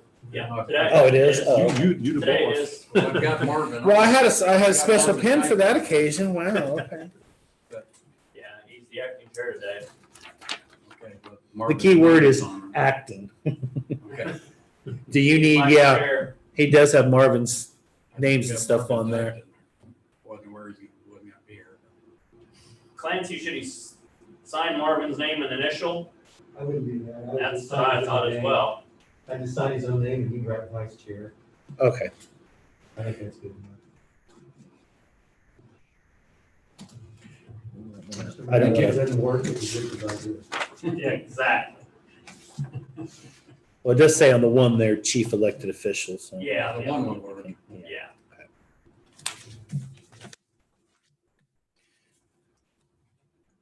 Regarding my staff report, I've been working on this application. Spent a lot of time on that. Don't have a lot to report. Any questions on any of the errors that I submitted? I didn't see anything to bring up, so. I just sent something to Clancy that might be, it's a legislative initiative apparently that Flint Hills Area Agency on Aging working with Fort Riley to submit. Apparently they want to submit something that would limit wind farms within 20 miles of any military installations, statewide legislation. That's the first I just saw it, so. See what happens with that. Didn't think that's something that would get passed in special sessions. We'd probably be looking at next year. They're targeted it for 2021. Oh, okay. But they're just starting, and apparently the regional council is going to be submitting a JLS implementation grant to work on this. Okay. I don't know if they mentioned that. I think Jana is on the Yeah, Jana. agenda next Monday or Thursday next week to give us an update, so maybe we'll ask about it then. Okay. Thanks, sir. That's all I got. Thank you. Okay. Well, looks like we've Next got. gentleman, we have Clancy at 10:15. See on that, now we understood originally on the north third, the city, when they went in and condemned, took all the property. Okay, they give the property to the developer in Omaha. Which is fine. Yeah. And they developed the marketplace and everything. Then the developer sold the parcel to IV and kept the money, which I felt should have gone back to the tax. Yeah, it should have. That's how that occurred. But didn't, if I remember right, that worked out like 3 different times because they had it sold to an entity and that entity decided they didn't want it and then they sold that entity back off to IV. So there was technically 3 players in that But equation, initially, right? my thought was that money should have still gone back into the city Right. coffers. Right. Yeah, and that was that TIFT? Yeah, it was. Outside, everything outside of that, right? Was what a TIF? This down the south end or north end development here, outside of those 2 parcels. What 2 parcels you referring to? The Hy-Vee one here, then on the corner there where they bought the gas station out. IV's included. It is, okay. So you get some residual, I guess, back, but not, yeah, you're right. The big beef was it was always the presentation to help get that passed was that it wouldn't be that type of, Right. it wouldn't be just for like a grocery store. Right. It was originally supposed to be Kohl's. Right. And I don't know exactly what happened there, but I guess they decided at the last Yeah, no, moment they didn't, right. So, and the big beef there when Hy-Vee came in wasn't Hy-Vee itself, it was you basically have, well, at the time you had 4 grocery stores if you wanted to include Ray's, basically within a very, very small scope, so it was kind of counterproductive, but they needed to get something obviously onto the property. I don't know about you, but not that I'm surprised by this, but all of a sudden the rapid number of increases of those tax appeals. And the Genesis one really makes me mad at this point in time, considering everything that's going on there separately. Well, considering it's more likely you're gonna end up at church. Right. With a pool. Yeah. So I guess whatever we get is better than tax exempt at this point. And a nursing home. Yeah, that's been quite a fiasco. And that neon green up there on the hill, Huh? that neon. Yeah, I sign know. on it, Yeah. the sheeting on it, that's, And I don't know how long that sheeting has before it's supposed to be covered because it's not 100% weatherproof. So the longer they delay their contractor's payment, the harder that's going to become down the road.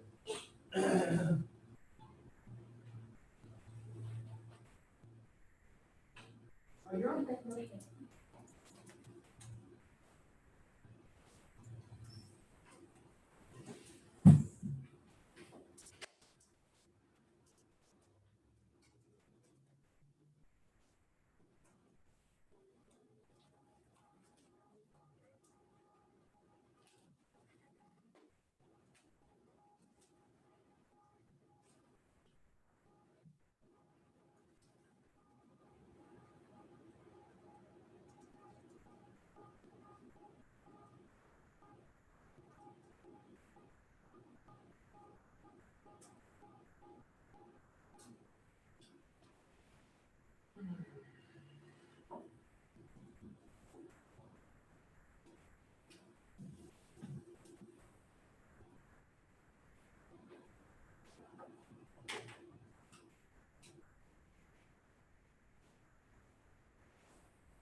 We're on after the temperature the last couple of days. I'm ready for fall.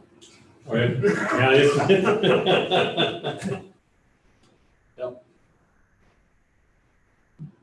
I like my 4 seasons, but summer's the one I like the least. Yeah, I kind of missed this last 5, 6, 7 years. I think I used a skid loader once, snow blower. I did start it, but that was it.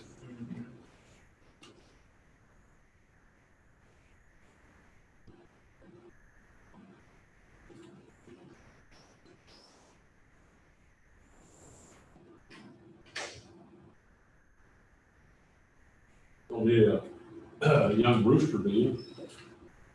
Oh, you got one?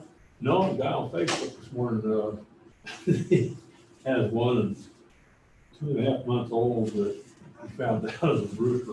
He must be in town because started showing it as a rooster by crowing. Oh, there it is. I want to get rid of it. Those young roosters, when they start crowing, it's humorous. They're just not very good at it. Like, they're kind of humorous till they get their voice.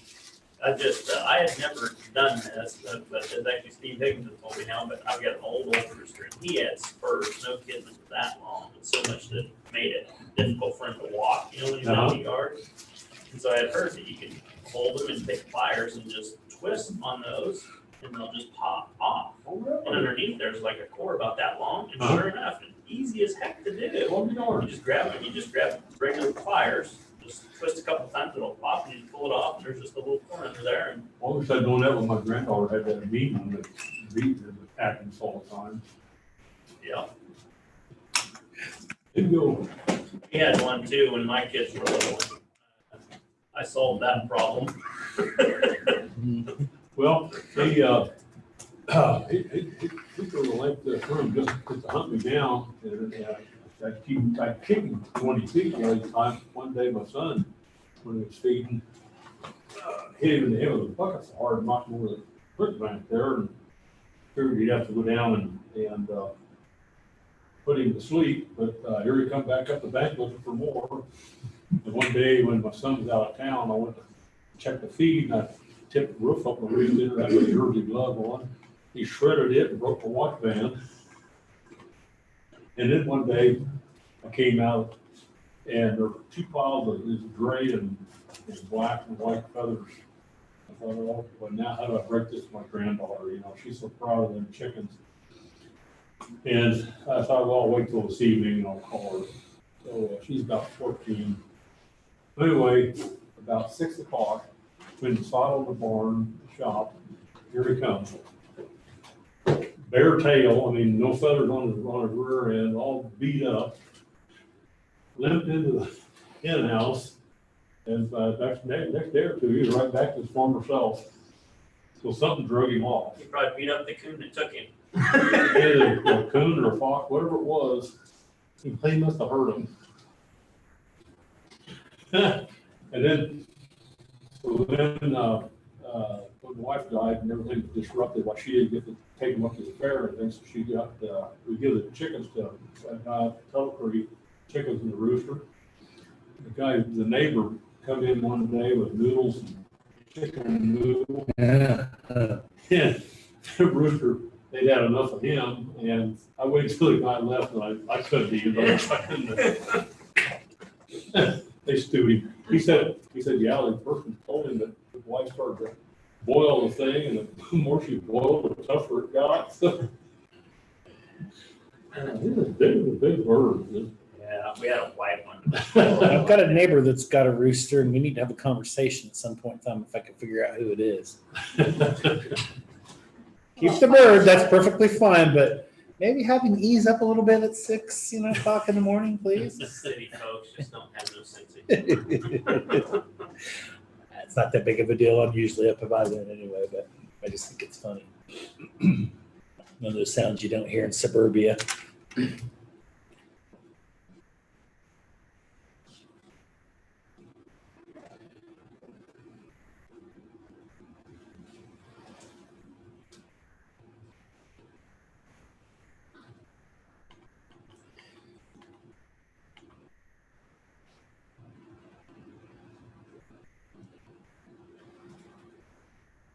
Morning, Clancy. Good morning. Rich John? Yeah, go right ahead. Just want to touch base on the sale, not the purchase of church pews. The car that I have on here today, anticipated that all three commissioners would be here, of course. Commissioner Rodriguez is not here. Unfortunately, the statute requires, it has to be a unanimous board to act on this, and so I'm gonna have to ask you to table this. I spoke with Mr. Vogley. I'd been in touch with him and invited him to show up this morning. Okay. And I'll get back with him again. Okay. And he understood. Once you pass that resolution, Monday presumably, then I'll help you make arrangements with Public Works to get access, to go over there, make an offer on one or more of the pews, move forward with it. He will, what I'll do is bring back to you the terms of whatever it is he wants to do, because you also have to publish that twice. Right. And so this is a good exercise to figure out how we're gonna do this. Presumably there'll be more requests for it, or you can decide you want to start it in mass, I don't know. Probably a better idea to have somebody else incur that time and trouble and get them out of it. But, just want to let you know where that is. He's on board with proceeding this way. Okay. In terms of other items, still working, the legislature special session is going to, when it ends, then we'll have a better idea what the local health officer will want to do in terms of any additional orders. Leading up to the next phase, which will be phase 3 sometime, I think, on June 10. Memory serves me right at the state level, unless the governor changes that, which is always possible. Those things is are the done. 15th, but maybe I'm not. I thought it was the 10th, but I could be wrong. Yeah. Somewhere in that time frame. It's in that area. Okay. I know that 10th only sticks in my mind because I believe our local order expires as of that day. Yeah. So it could be that the 15th is the day, but in any event, health department's obviously up to speed on what the Ad Astra plan, the guidance is. I'm reasonably sure we'll be developing a new order to replace current order number 10, which is based on phase 2. Right. Of the Ad Astra.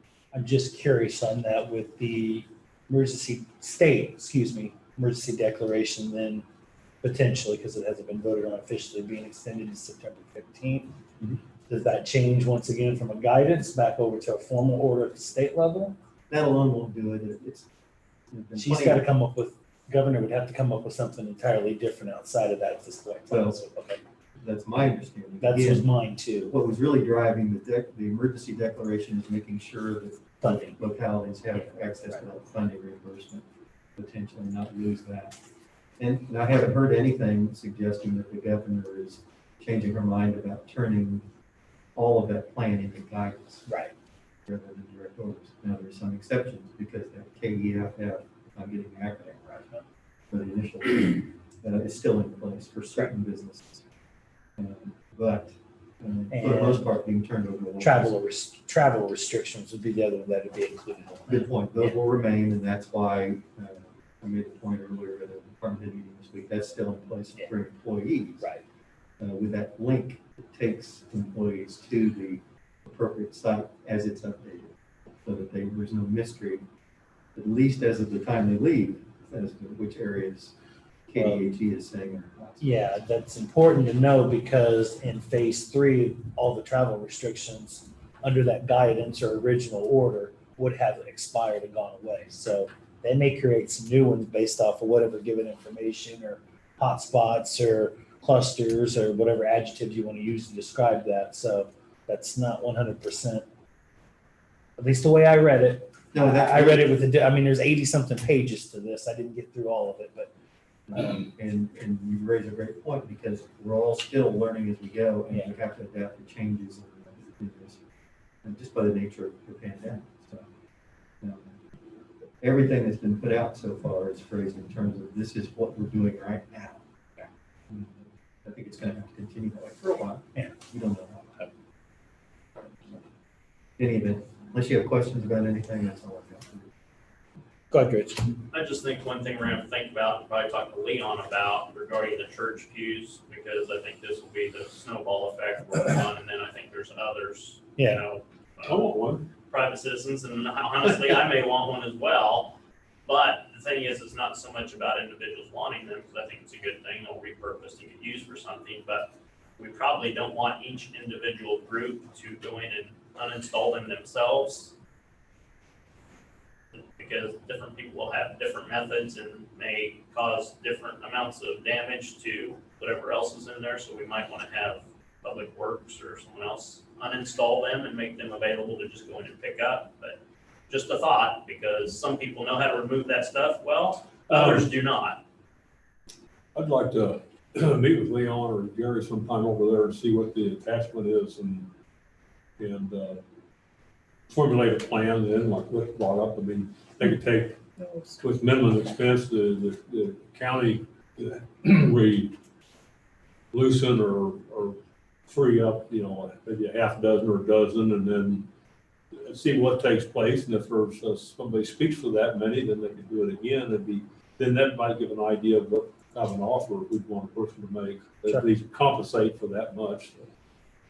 I just think it's something we need to think about. If I own the facility, I wouldn't want each individual group not knowing how they're gonna uninstall them and Yeah. Well, you yeah, know, because the they damage it may cause. go in there, they tear one up trying to get it, and then they give up on it, start on another one, so. Right, yeah. exactly. Yeah, and probably for liability purposes, less time inside the actual structure is probably of a benefit as So well. they need to be there with the authority and the presence Right. of the Public Works. Somebody for public Just works. things to think about and work out ahead of time, I think. Speaking of those pews, we didn't actually have a motion, so we don't really need to table that. We can just bring that back up on Monday as a matter of procedure. Or no? You still take them. We do this all, once it's all done with. You want to make a motion? Yeah, we want a to full table Yeah, board just on a this. motion, just table it for Monday. Okay. Go ahead. I was gonna say, I'm gonna go ahead and make a motion that we table the resolution authorizing disposal of certain personal property until Monday or at a time when we are at full board. Second. All those in favor? Aye. Aye. Thank you, gentlemen. Thank you. Thanks, Nancy. Next, you'll have Ron here at 10:30. Okay. Ron, I'll have Leon give you a call. And Ron, And I'm comfortable with whatever you guys decide, so I don't. Well, yeah, I necessarily mean, be there for that. So we're- Leon will be on at 11 too, if you want to discuss anything with him. Ron, how you doing? Good. Good. Oh, you go.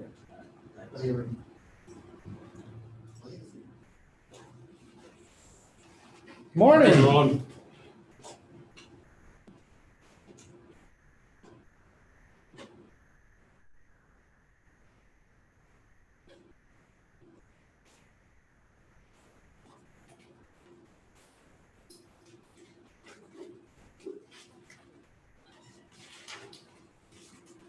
But tree damage, I haven't heard it a lot.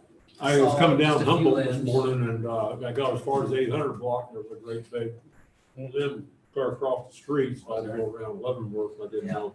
I assumed somebody probably turned it in Yeah. early, but There's a few small little limbs down here on Third Street where it washed through its normal path there. Yeah. Surprised it came up that far. I don't think we got didn't see that much anything rain, else but I other guess than we did. small stuff. Yeah, just. Yeah, that was good. It wasn't any worse. Mhm.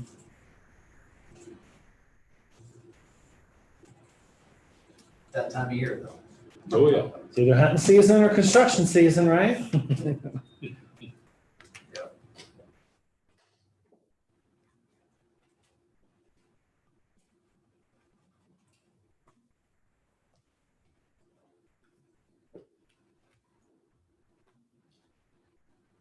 Ron, did staff let you know we sent over the certified values assessed evaluation? Saw that, yes. Okay, Yep. good, want to be sure. Yep, got it. Late yesterday. Kind of an important piece of the puzzle. Yes. Definitely.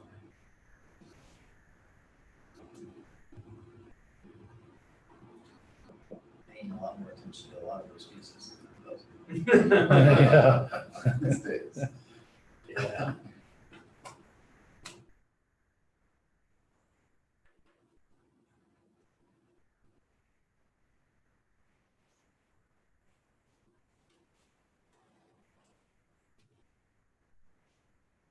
See the corner of 14th and Anderson Avenue, the four storm drain inlets are taking a beating from all the trucks at the hotel. I watched them a couple times when I've been coming down the street. I don't know what else they could have done different. That's a terrible intersection, trying to move a trailer that big, Yeah. that many of them. Yeah, that's something we flag for repairs. Thankfully, they're bending the rebar down instead of up into the tires. That's Yeah. when I watch real closer, make sure it doesn't be terrible to tear a tire up every time they come around. Right. Look like they making good progress, so. I was telling Yeah, that's Dawn this going morning, together pretty well. Crane doesn't have much room left. Yeah, it's almost like a It's a 1-1 pretty pitch tight at spot. one, yeah, at one point in time there. Pretty tight spot, sure. I'm sure they got several guys down below carrying the old lane on that one. Been pretty impressed with the progress over there on Kimball. Yeah. They're really getting after it over there. They're well ahead of schedule, Mhm. so that's a good thing. I've had a couple people just out of the clear blue ask me about what's going on over there on, I think I sent you and Rob an email on that. On Hayes. Yeah. Yeah. Okay, this has been up and going for a couple months now. Why all of a sudden the concern, Because you're gonna take all of Ron's report here. I know, yeah. Come in later next time, then you'll have more time. Scratching off his list as you're talking. You kind of do that to Ron every time. He's gonna have to stop showing up early. Yeah. That's all right. Meaning to ask you, the Zoom meetings there, where did you get your framed picture of Lincoln at? That was a gift. Really? Actually, former city manager Gary Greer. Okay. When he left, got it myself and Diane Stoddard, who was our assistant too at the time. Okay. That's pretty impressive. That is encouraging. Yeah. Where's Diane at now? She is in Lawrence. Okay. She's from there originally, and so Yep. when she left here, she went back there. Always like Diane. Till their deputy, she did make a run for the city manager position. Mhm. Did get selected. She's always nice Do to well. work She with. actually just got, well, it's not over yet. She's recommended as the Mountain Plains, or the Mountain Plains region for ICMA, International City County Management Association. So Hey. she's the recommended person for the board of directors, Oh, good. national board. So Yeah, she'd be good. honor for that. Yeah, she'd be good for that.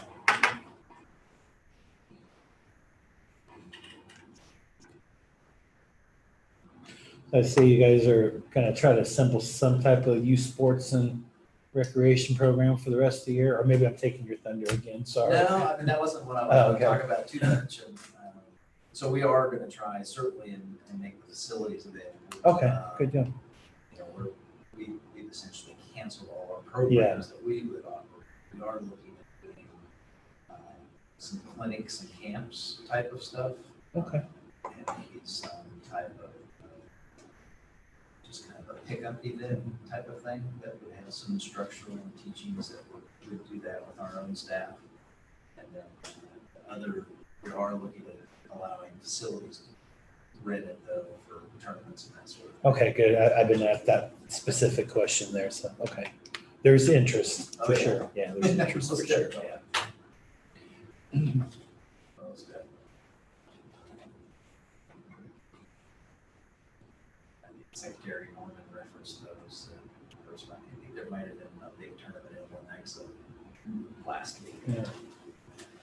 This back in the day. Questions about Yeah. I know back in the day for me, softball tournament started as early as February, mid to late February. Really? We have what they call snowball tournament or something like that.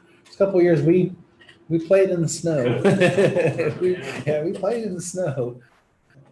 Interesting to watch the progression for sure.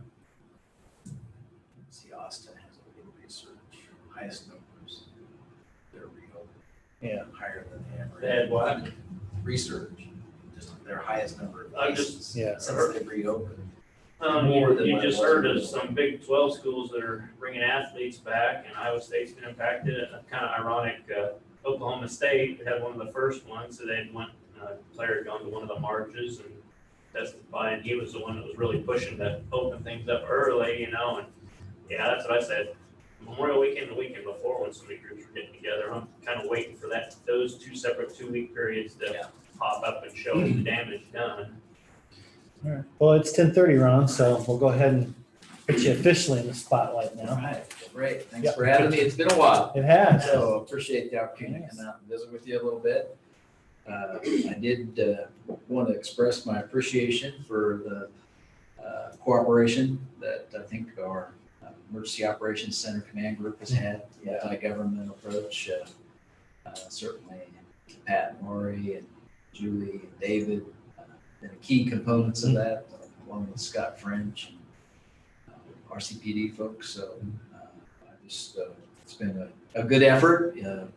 I think the downside to that is I hope this isn't a trend of having our fire station converted to emergency operations center year in and year out. And hopefully it won't go as long as our last year event, where we were open forever. So You can pass along a comment to Vivian that she's done an outstanding job in terms of public information. yeah, I She's appreciate that. It spot was, on. we've missed her, Yeah. but she's been playing a key role, and Hallie certainly is rolling from RCPD has helped her with that. But and just everybody pitching in. Obviously, that information piece was a key component that really, the health department isn't set up to do that level, or even county government. So Especially when it happens yeah, just like that. exactly. So I think that's been a good partnership and seems to be working well. And of course, we appreciate yourself, Commissioner Ford, and also Shiloh Hager, and Treasurer, and Ed Kalis from the Health Department that are serving on the Recovery Task Force. We've got a meeting today, Yes, we did, 2:00. so that should be interesting. We've added a little segment to that meeting that wasn't on the original agenda, but Lyle Butler's going to join us about 2:15. So we're broadcasting that still, and it's also recorded. So if folks want to watch that at a later time, they can. Of course, he's chairing the SPARK committee, which is the Strengthening People and Revitalizing Kansas. Task For sure, Force. the So- State Recovery Task Force. There you go. Couldn't have picked a better chair. in my opinion. That's right. So he's going to update us on some of their work, and obviously, I'm sure you're aware that looks like there is some pretty decent funding coming our way, so to help with local governments and help with some of the expenses we have. I think probably the real opportunity is looking at what we can do to better outfit not only our organizations but the community for if there is a research or it returns next year. So.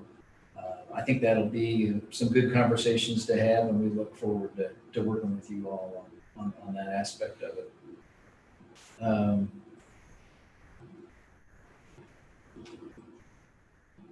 Tuesday night, City Commission passed several things. One that's COVID related, obviously, is they passed a resolution to give city administration authority to suspend some of our normal rules and regs regarding businesses in the right of way. And so it's really both Aggieville and downtown have made applications for this, but it could be individual owners, and it doesn't necessarily restrict it to that area, those areas. It just, those areas are some that have that more applicability. So just think, instead of a day or two long sidewalk sale, it's going to be several months long sidewalk sales where folks can put tables and things out on the sidewalk or other public right of way, as well as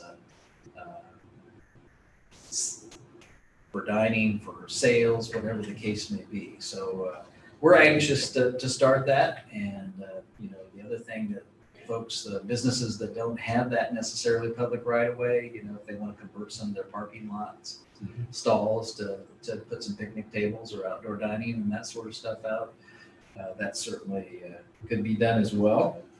One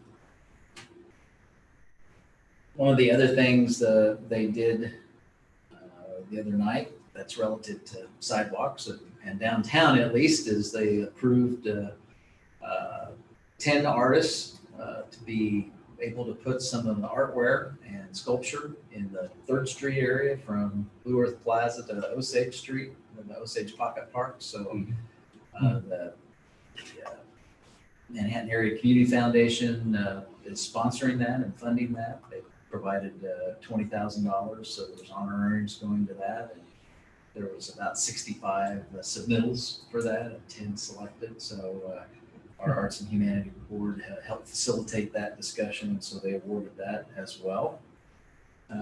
They also approved a change order with the contractor that's doing is a Wildcat Construction, although the subcontractor for pavement is Pavers.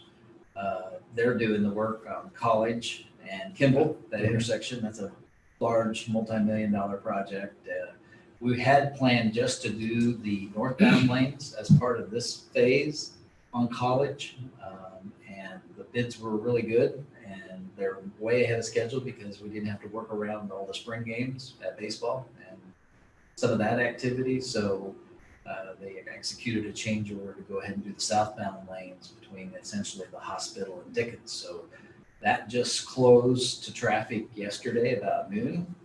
So if that's in your route, you might want to make a little change. I'm still kind of up in the air what's going to happen maybe with football this year. Is that slated to be done?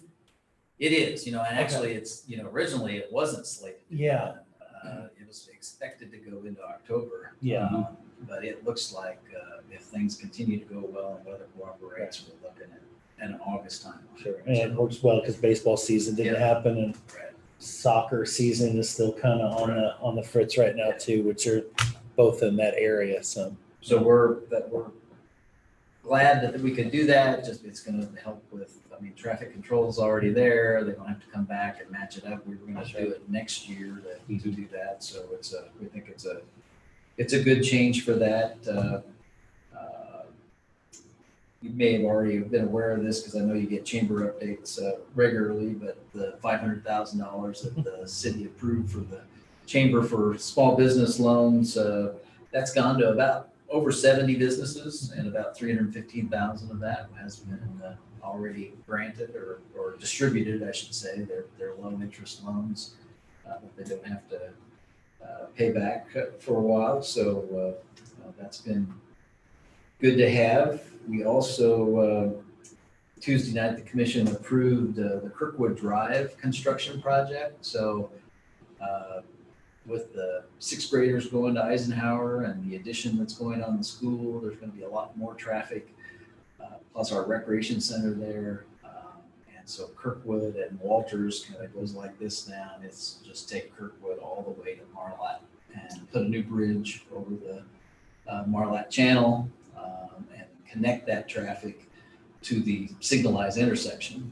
There's been several injury accidents at Walters and TCB already. That traffic's only going to get more with the 6th graders going there and the buses. There's been some near misses on some buses. So we think that's going to be a good improvement. We'll continue to watch that. Of course, Walters Morgan, who's had a big presence there along Walters Drive, is relocating out to the Manhattan Business Park at the airport. And they plan to redevelop that site. That tract is currently in the county. It's not even in the city limits. They do plan to have it annexed and zoned, and it in the master comprehensive plan, it's targeted for commercial, so it could be developed into something like Candlewood or something like that. Speaking of Candlewood, we had planned to do a project there this summer, but because of our funding, we decided to delay that until next year. But we had basically, if you remember, we did Kimball from the east side of Sethchild all the way just past Browning last year with a full depth replacement. And we plan to do that going west to Candlewood Drive this summer. And in conjunction with that, they're planning to redo their access. So they're going to restrict the access at Dara's to basically a right in, right out, and then move a new entrance that'll be a 3/4 access closer to the east side of that property. They are currently building just a drive-up Pizza Hut. That's the construction you see going on in Canada. I didn't realize the other one over in West Loop was closing, but I didn't either. yeah, it Yeah, makes they sense. made So, that announcement. yeah, they're going from a dining room facility to a small, come in and pick it up, or we're bringing it to you. I think, given all the circumstances, you're going to see a few more of those Could coming be. in the near future. Kind of a brick and mortar process. So other construction, obviously it's orange cone season and there's not a shortage of those. Fort Riley Boulevard's not going to be your favorite travel route for quite a while. It's not going to be a travel route. I've come to the conclusion it's not a travel route at all. Yeah, once you've driven it, that'd be enough to encourage you to go a different route if you can. So obviously the big one there is the bridge replacements by KDOT at the Wildcat Creek bridges that will have things tied up well into next year. And so that's the biggie. We're doing some work on 6th Street there. We're putting in that big storm sewer line. And so that's what that cone is there. They're about done on the south half of that. They'll switch over to the north half here shortly, and they should wrap that up by the end of the month. Okay. That'll be open just in time. We do have some 50-50 match from the state to do some concrete repair work from essentially Juliet back to Points. They had that bid opening a couple days ago, and it came in a lot higher than they had planned. So they still plan to do something. They'll scale it back somewhat though. But Are you doing something with the brickwork there at Juliet and Points? Or? Eventually. So we've okay. got that in. I think that's for 21. Okay. We do have some storm sewer work that might happen there this year, but we put in for another grant Kind of a tricky intersection. to do that, to keep that brick renovation work basically going all the way to Pierre. Okay. Oh, wow. And of course, if you peeled up all that asphalt, there's a brick underneath Yeah, it. it's starting to kind of peel up on its own, actually, but yeah. Let's see, other construction, we've got our crews working up on Sunset, doing some work there, kind of where they left off last year, basically from the high school back to the north. There's some contract work going on out Northview on Judson and Nutmeg, and there's some water line work on both of those, as well as street repair work. The Hayes Drive project is, we had the sinkhole there, and while we had that, we had to clean those lines out. So we had inspected those with a high profile camera, which we had to get a contractor in to do with that big a line. And it showed some other issues in that line, as you can imagine, when you have that big of a sinkhole and other movement that goes on in that. So we're actually added to that to reline a portion of that where the camera showed that we've got some potential future sinkhole issues. So while we had things down, so one, there's some equipment that's not available to the contractor to do the work because everything's slower in delivery, and then their schedule. So to get them back, but we should be as soon as we can get them back in here, it should go pretty fast once they get back on site. I know it's caused some. I think it's been more. What's going on here? I guess nothing's going on because there's no activity. Yeah, like I said, again, we didn't want to take. I mean, we're storing some of the caps and tops to that system there along the side of the road. So for safety reasons, we've kept that lane blocked off. There's still two lanes there. One person emailing or talking to you about it was one thing, but I got like 5, in a 2-day period, and I'm like, you drive that route and you're not seeing anything happen. You're going, what? No, it doesn't bother me at all. It's better than it was last year, towards the end of the year. But yeah. Wellbrook detour wasn't the most popular No. route. Didn't be speculation on, that's Dickey Clay, right? Yes, that's clay pipe. Any indication of what is creating that problem? Not too sure, other than if you just get some kind of failure, crack somewhere, when you get those big groundwater surges and it moves it around enough, something's gonna fail. The reason I asked because when they were putting in the Little Kid Creek, the 24-inch main, the fly-by-night contractor out of Minnesota, and he was running way ahead of the inspectors, and they didn't get caught till it's taken the 18-inch north up Little Kid Creek Valley, and they were in such a hurry. Instead of using the proper equipment, they just made the ditch, it was 20-some foot deep. They just made it 30 foot wide at the top, and being snoopy, why they were digging clear to the bottom of the flow line, and the engineers, when they caught up with them, said you can't, when you get down to that point, you have to dig just a trench to put the clay in. So there's most of the 24 inches has that exposure incorrectly, in the 18-inch, of course, then by the time they caught them. So I'm just concerned, I hope that doesn't occur later on that 24-inch. That's a highly used line. I mean, it's.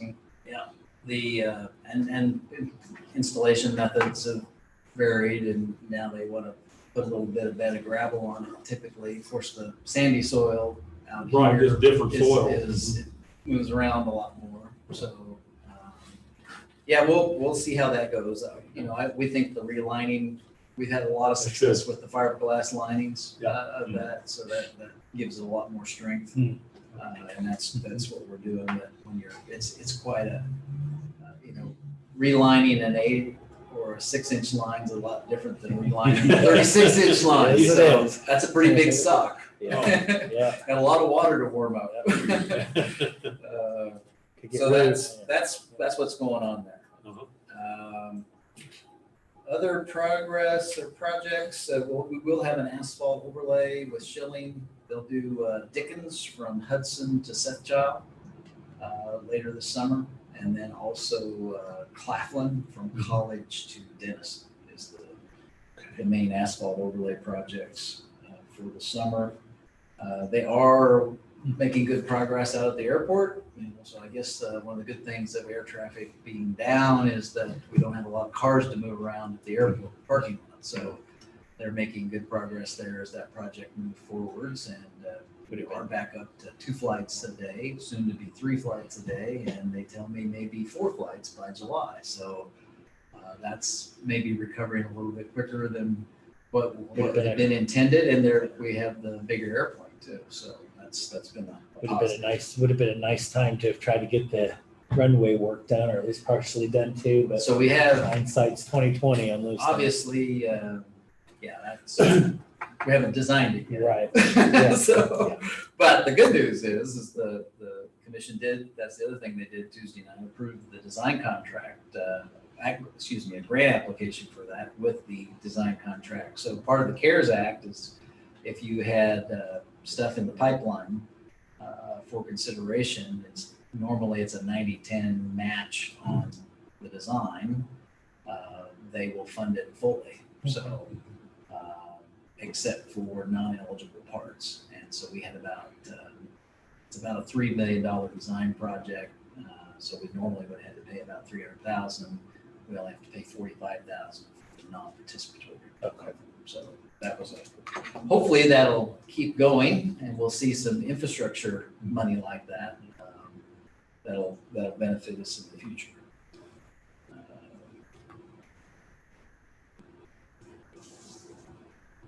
Talked about, you might, if you're up in the southwest part of the town, up on Lee Mill Parkway, Amherst area, the Stonehaven, the Buyer tracks up there, that work's starting to get underway for the Stonehaven subdivision work and retirement facility and that sort of stuff. That ultimately there's a roundabout that's going to go in there at Amherst and Miller Parkway. That they'll be building, and then there's a study that was ongoing that kind of got delayed because of COVID on Kimball there at Grand Mirror and that roundabout. So the consultant study has done a little bit of public interaction before things kind of screeched to a halt, looking at 3 different alternatives for 2 alternatives, keeping a roundabout but relocating it, making it bigger, and one without roundabout with signals. So, I mean, I with that, forgot our earlier conversation, there was one other segment of Kimball there. Yeah, that's it. happy to answer any questions. Address anything else that you have in mind? Nothing to me, Ron. No. Appreciate the update. You bet. And again, thanks for the cooperation and look forward to working with you on some of that spark money. Yes. Yes. Take care. Yes, you too, Ron. Show me if Leon at 11, remember he's gonna attend by Zoom. That must be him popping in there right now, maybe. Yep, it is. That's definitely a public works number I Yeah. recognize.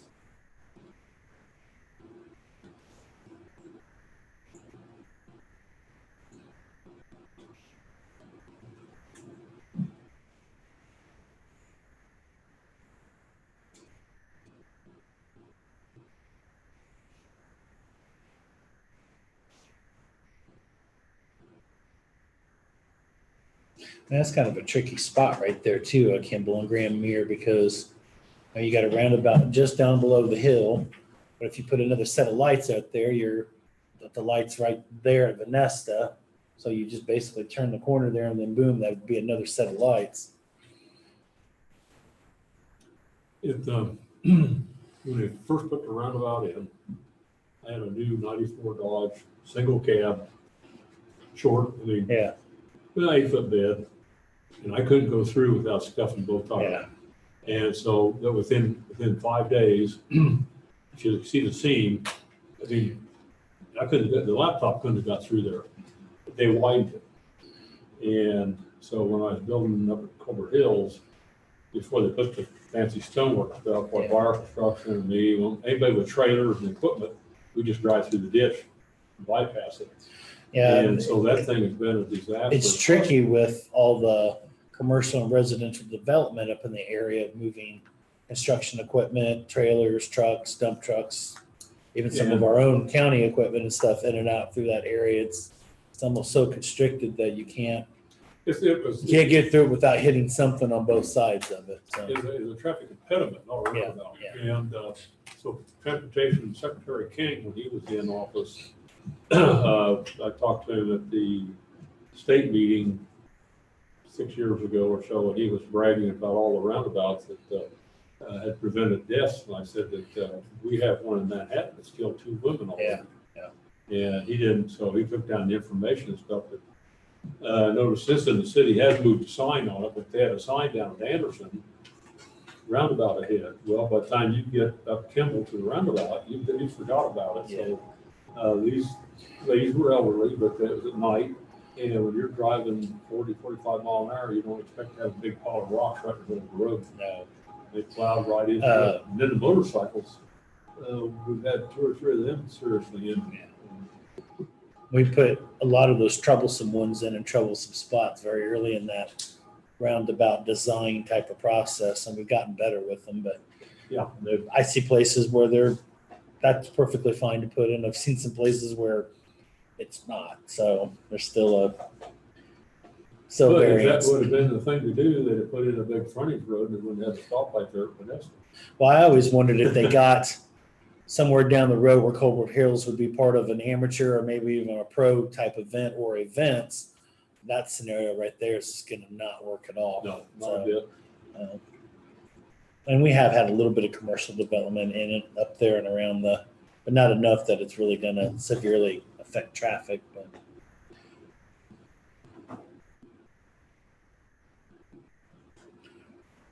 at least I see they did, as I mentioned it to Ron, they did move the sign clear on up to, close. Yeah. So that when you read the roundabout sign, you're almost there. right.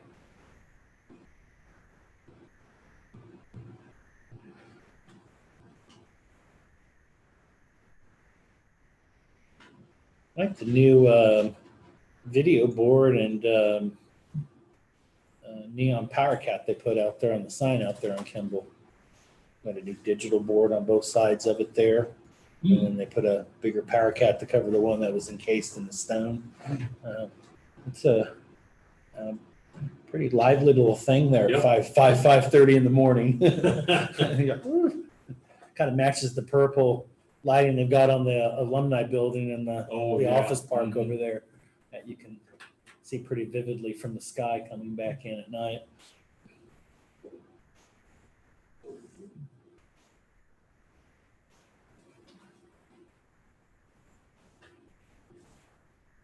I saw where the university is laying off third round of people. Yeah, not very many. I think it was Saved like 15, $80,000. yeah. That's just for, I think, June and July. Yeah, or something I think sort of. early August to get through what they would normally have for intercession over the summer. So I did talk, a couple of football players are working out over at Maximum Performance because their facility is still technically closed. And they're getting to a point where they need to start getting in and training. So they're going to try to do it in shifts. They've opened up at least part of the facility anyway, but going to try to do it in shifts, get it done. So they're getting to that point where they need to start getting in a routine there before fall practice. I mean, we're only talking 6 weeks. It'll be interesting though. I mean, just like I said, those 2 weekends, so many people got together and you've had all these protests during the week where large groups have gotten together and you've already seen some impact from it. Not really locally per se, thankfully, but We'll see. I will say at the last 2 nights of protests that most generally speaking, the majority of people are masked. For what it's worth.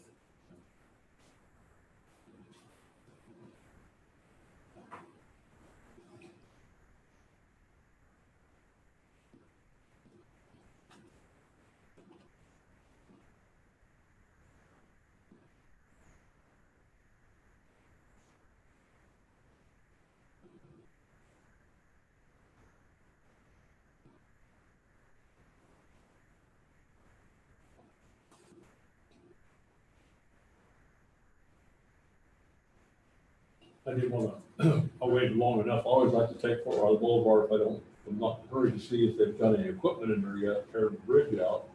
But yesterday afternoon, I don't want to wait that long. So when I got to Westwood, I just took a right, but I knew Sunset's closed, so you're done there too. Yeah. So I wound my way to Denison, and then first time in 20 years, that traffic impediment at Fairchild and Denison, or Fairview and Denison, I had forgotten.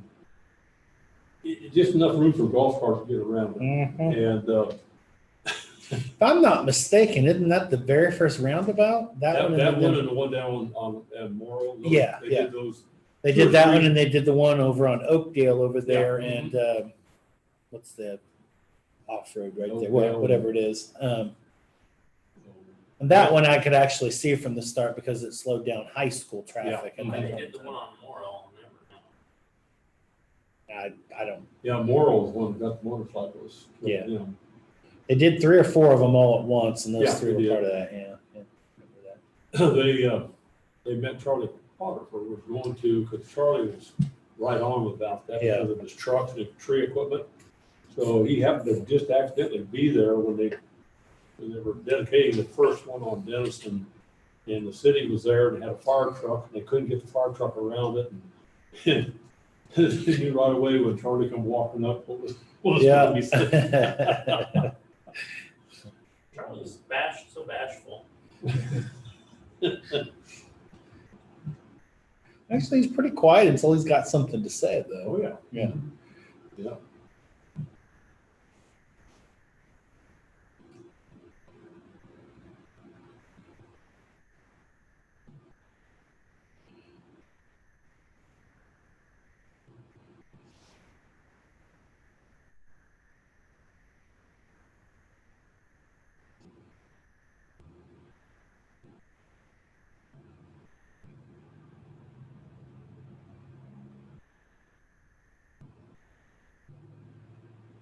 Just checking, are you on the line with us here, Leon? I am. Okay, about 30 seconds here and we'll let you start. I can hardly wait. Question ahead of time, Leon, do we have that water on yet at the dog park at Seco? I believe so. Okay, I keep getting asked and I didn't go check yesterday, so I thought I'd ask you. Thank you. I will find out and let you know before Cindy gets done with her part of the message or program today. All right. So after she's done, I'll get back on and I'll let you know. Okay, thank you. So you'd have to buy a dog to find out, wouldn't you, Ron? Huh? You'd have to buy a dog to find out, wouldn't you? No, it's, I've gotten several complaints and, I thought you said you were gonna go check it. no, I was just gonna go by and see if it went well. Okay, you're free to go now, Leon, since you're on the line. All righty. Well, good morning, commissioners. Morning. The item I have before you today is a resolution modifying the rates for University Park Water District. And this rate increase was submitted to the advisory board up there. They reviewed it at their last meeting. I apologize, I should have included a copy of their minutes where they approved it. So they are in, I don't know about saying in favor of it, but they see the need for it to increase. And so what I have before you today, the only item on the resolution that changes is the monthly water rate going from $6.25 per thousand to $6.50. And then under the national development lots, going from $12.50 to $13 for the monthly water rate per 1,000 gallons there. So with that, that's all I have. Questions or comments? How often do we see a spike or increase in those, just out of curiosity? Well, you're going to see a lot of resolutions this year because I'm trying to catch a lot of them up. The water rates lately, I would say the last 4 years, 5 years maybe, the city has been doing an annual increase in water rate. So the Kanza district has been subsidizing theirs a little bit and not raising it every year, but University Park has been doing theirs every year to keep up with it. Okay. Because, well, and it just, like I said, the city raises, so then the rural water district raises, and then we get the end result of that. Okay, so basically kind of starts city level and then kind of works its way back is basically what you're telling me. Right, and see, we have Hunter's Island and Moman Bottoms. We buy water directly from the city there, and we haven't changed their rates for quite some time, and unfortunately, we're going to see some fairly hefty raises that are needed to be able to sustain those districts. You'll probably be seeing those in the next couple of weeks. So I've got to run those by their advisory boards on both of those districts as well. But yeah, they're probably you're going to be seeing, depending on my predecessor, but probably you're going to be looking at every year or two anyway for some increases anyway. Does the onset of COVID play any role in any of this? I don't think it would. I'm trying to think off the top of my head how it would, and I'm not coming up with anything. So. Okay.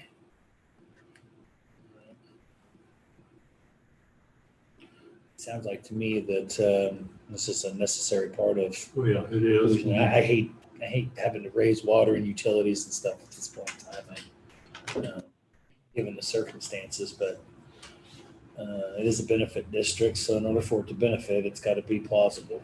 So that's what it is. So. I move to approve the resolutions for the water sewer usage in the University Park Sewer and Water Benefit District. I'll second. All those in favor? Aye. Aye. Both of you, please. All right, thank you very much. Thank you, Leon. Did you have a question for him on the pews while he's on there? Oh, hey, Leon, can I get together with you sometime? We need to before we do anything on somebody getting pews out of the church, look at how they're fastened down and Rich Largo suggested that we don't just allow somebody to come in and tear them out themselves. Okay. I think they're just bolted down, be my guess. That'd be my guess, but somebody that may not know how to may tear one Right. up, thing, and then go take another one, et cetera. Yeah. Okay. I will have Jerry look and see. And so what you're proposing is that they would pick out the pew they want, and we would take it up for them. And if there's much demand or something, we may take loosen, say, like 6 of them or a number of them there if there's much demand for them, and then of course the charge appropriately would be we'd figure out how much time we had in it. And, Okay. so anyway, just something to discuss anyway. But just give me a call sometime on my cell, and I just like take a look, make sure how they're fastened down, and see how convenient it would be for someone in the public. Maybe if it's just only going to involve one pew. Under your staff supervision, they could just take one right now, and then we address the rest of them later. But Okay. Potentially. I'll have Jerry take a look, or myself, and then I'll give you a holler back. okay, thank you, Leon. Uh-huh.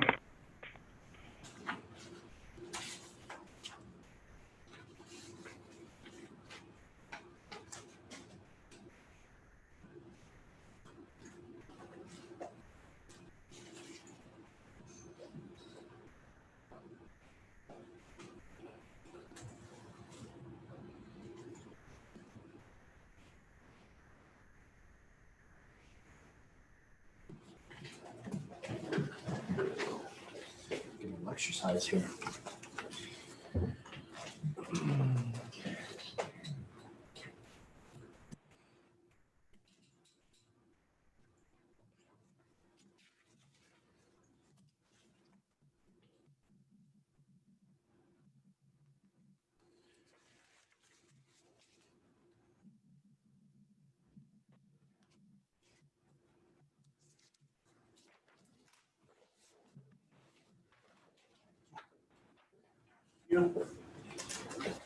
Morning.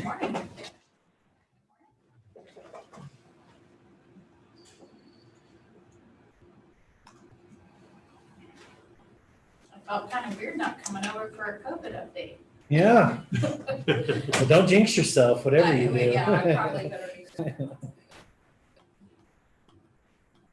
Yeah, kind of surprised. Yeah, Julie usually is on there during public comment. I didn't catch that this morning either. So yeah, maybe we're getting back to a little bit of normal. Yeah, let's talk about that.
Okay, floor is yours. Okay, Mm-hmm. well, good morning. Good morning. I am here to bring back an item that we've recently discussed regarding the hiring of the Emergency Services Director. We've had a little bit more discussion since I was here on May 11th. I believe at that time it was indicated that as soon as we had our Assistant Fire Chief in place, which we're very close to establishing a start date for the individual that we have selected, that we would start with the hiring of the fire chief, but we've kind of retraced a little bit of those processes and feel like it's benefit of the county to go ahead and proceed with the hiring of the Emergency Services Director, which would be Pat Collins's position. That was originally what we had recommended, but I think during the hiring of the fire, it was suggested that we do the fire chief, the new position that was approved first, but we're going back to the original thoughts of hiring and getting in place that Emergency Services Director. So really, the financial impact has already been budgeted for with that cross-training from when, before Pat leaves his position.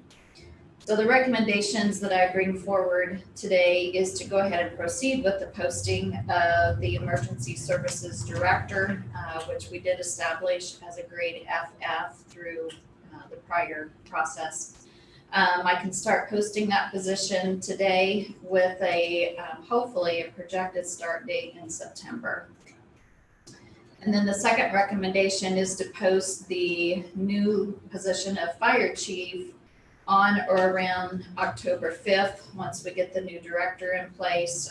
So that individual and Pat can both be involved in the hiring process of the fire chief, and hopefully have a January start date, since that is the 2021 budget.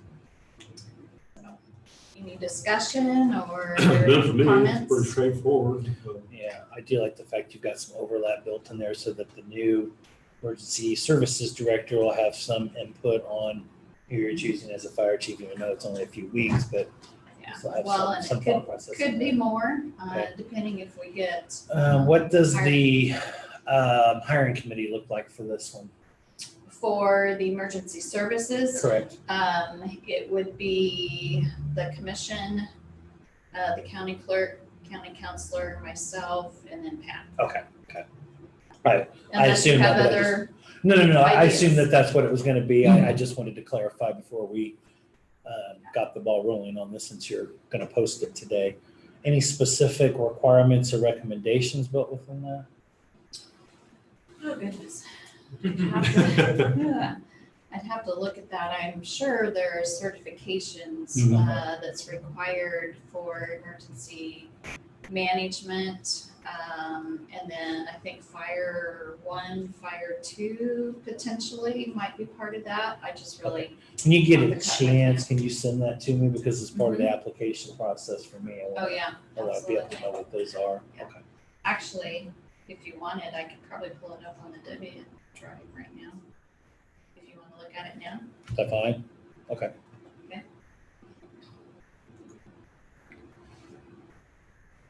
I remember we briefly discussed that, but it's about a month ago. Lots happened in a month. That's why June got here overnight. Literally.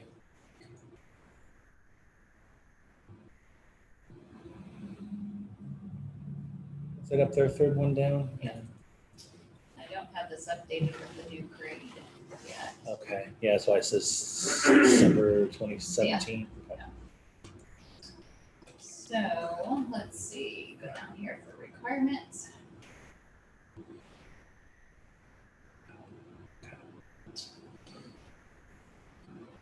$400 hours of training in an accepted fire service school.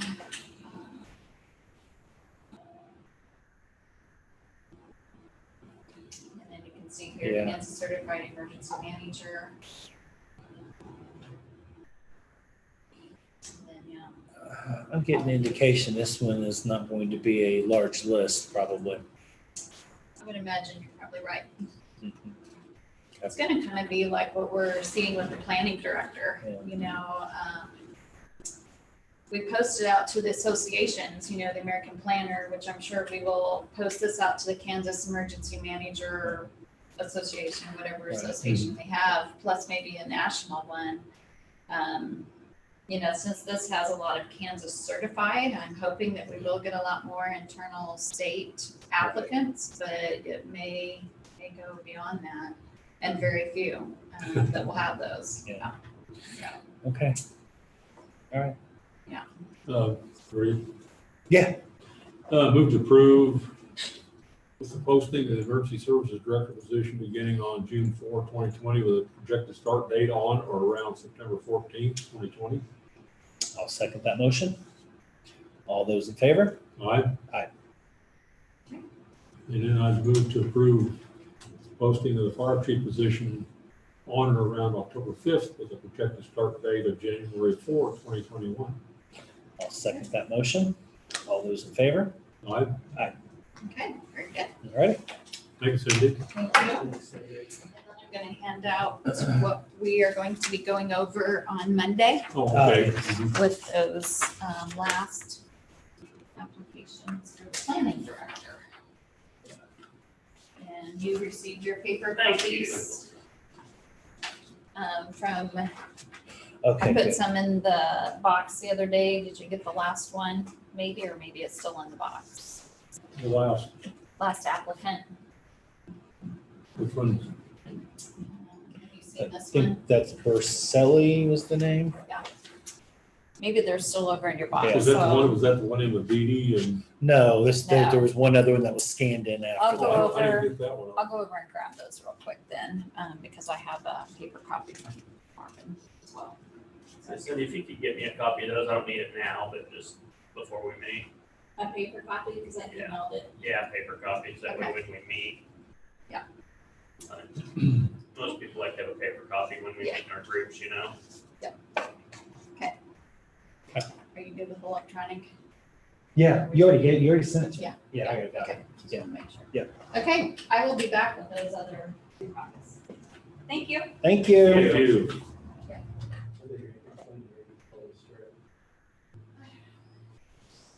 Commissioner Ford, Yes. this is Leon. I do have an answer for Commissioner Wells on his question about the water at the dog park. Okay. It is not turned on. There is a problem with the water, and it's not something that's common that you can just go buy parts for. It's a proprietary water. So we tried to get parts earlier. They were closed due to the coronavirus, and so we haven't got the parts. We're trying to just go in there and make some kind of a repair that would allow us to turn it on to get water to them in some fashion. But the parts have been ordered, and we don't know when we'll get them. Is the city, So we're going to try to do something in the meantime to provide water there. is that the city service there? I mean, that's. Yes, it Really, would be office. they're the ones that turn it on and off then? No, I think we turn the hydrant itself on and off. I don't think we do it at the service. It's city water, but it's a service that's provided by us. Okay. Okay, all right, thank you, Leon. Okay, I told her, because of the COVID-19 reason, there's drinking fountain stuff that can't be on, and so. Well, are you, actually, Leon, are you still on, Leon? yes, Look at this. County Road 402. That was part of the packets that were left on the table there. We got, they want to petition Riley County to upgrade the county route 402 Yeah, off of, yeah, what if you want, yeah, I read it. okay. I don't know what that process is. I guess Public Works would need to look at that, would they not? Right, Okay. and you might explain to Leon what it is. Yeah, yeah, apparently. no, I have a copy of it. Oh, you got a copy of it. Okay. I guess Yeah, and actually Clancy and Craig and Monty and Gary and I all met yesterday. We discussed it a little bit, and there's a statutory process for that to all go through, and Craig and Clancy are looking at what our next steps are going to be. Okay, that pretty much answers everything I had on that then. Okay. Okay, Okay, sir. Thank you very much. you're welcome. Have a great day. You too.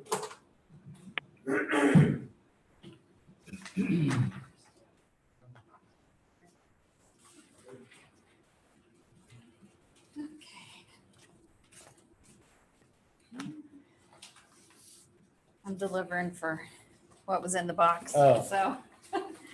Oh, this is from Clancy. So your last one. Knows how often I check my mail, obviously. All right. Thanks, Andy. Yep. you bet. Oh, yeah.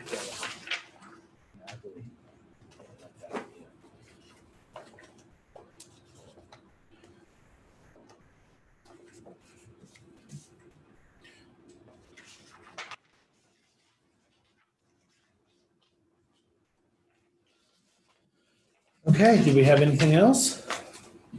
I checked on my email there, I got, and you probably did too, a response Yeah. from Haley. Yeah, I did. Yeah. So she just misunderstood, Yeah. so. If you corrected then.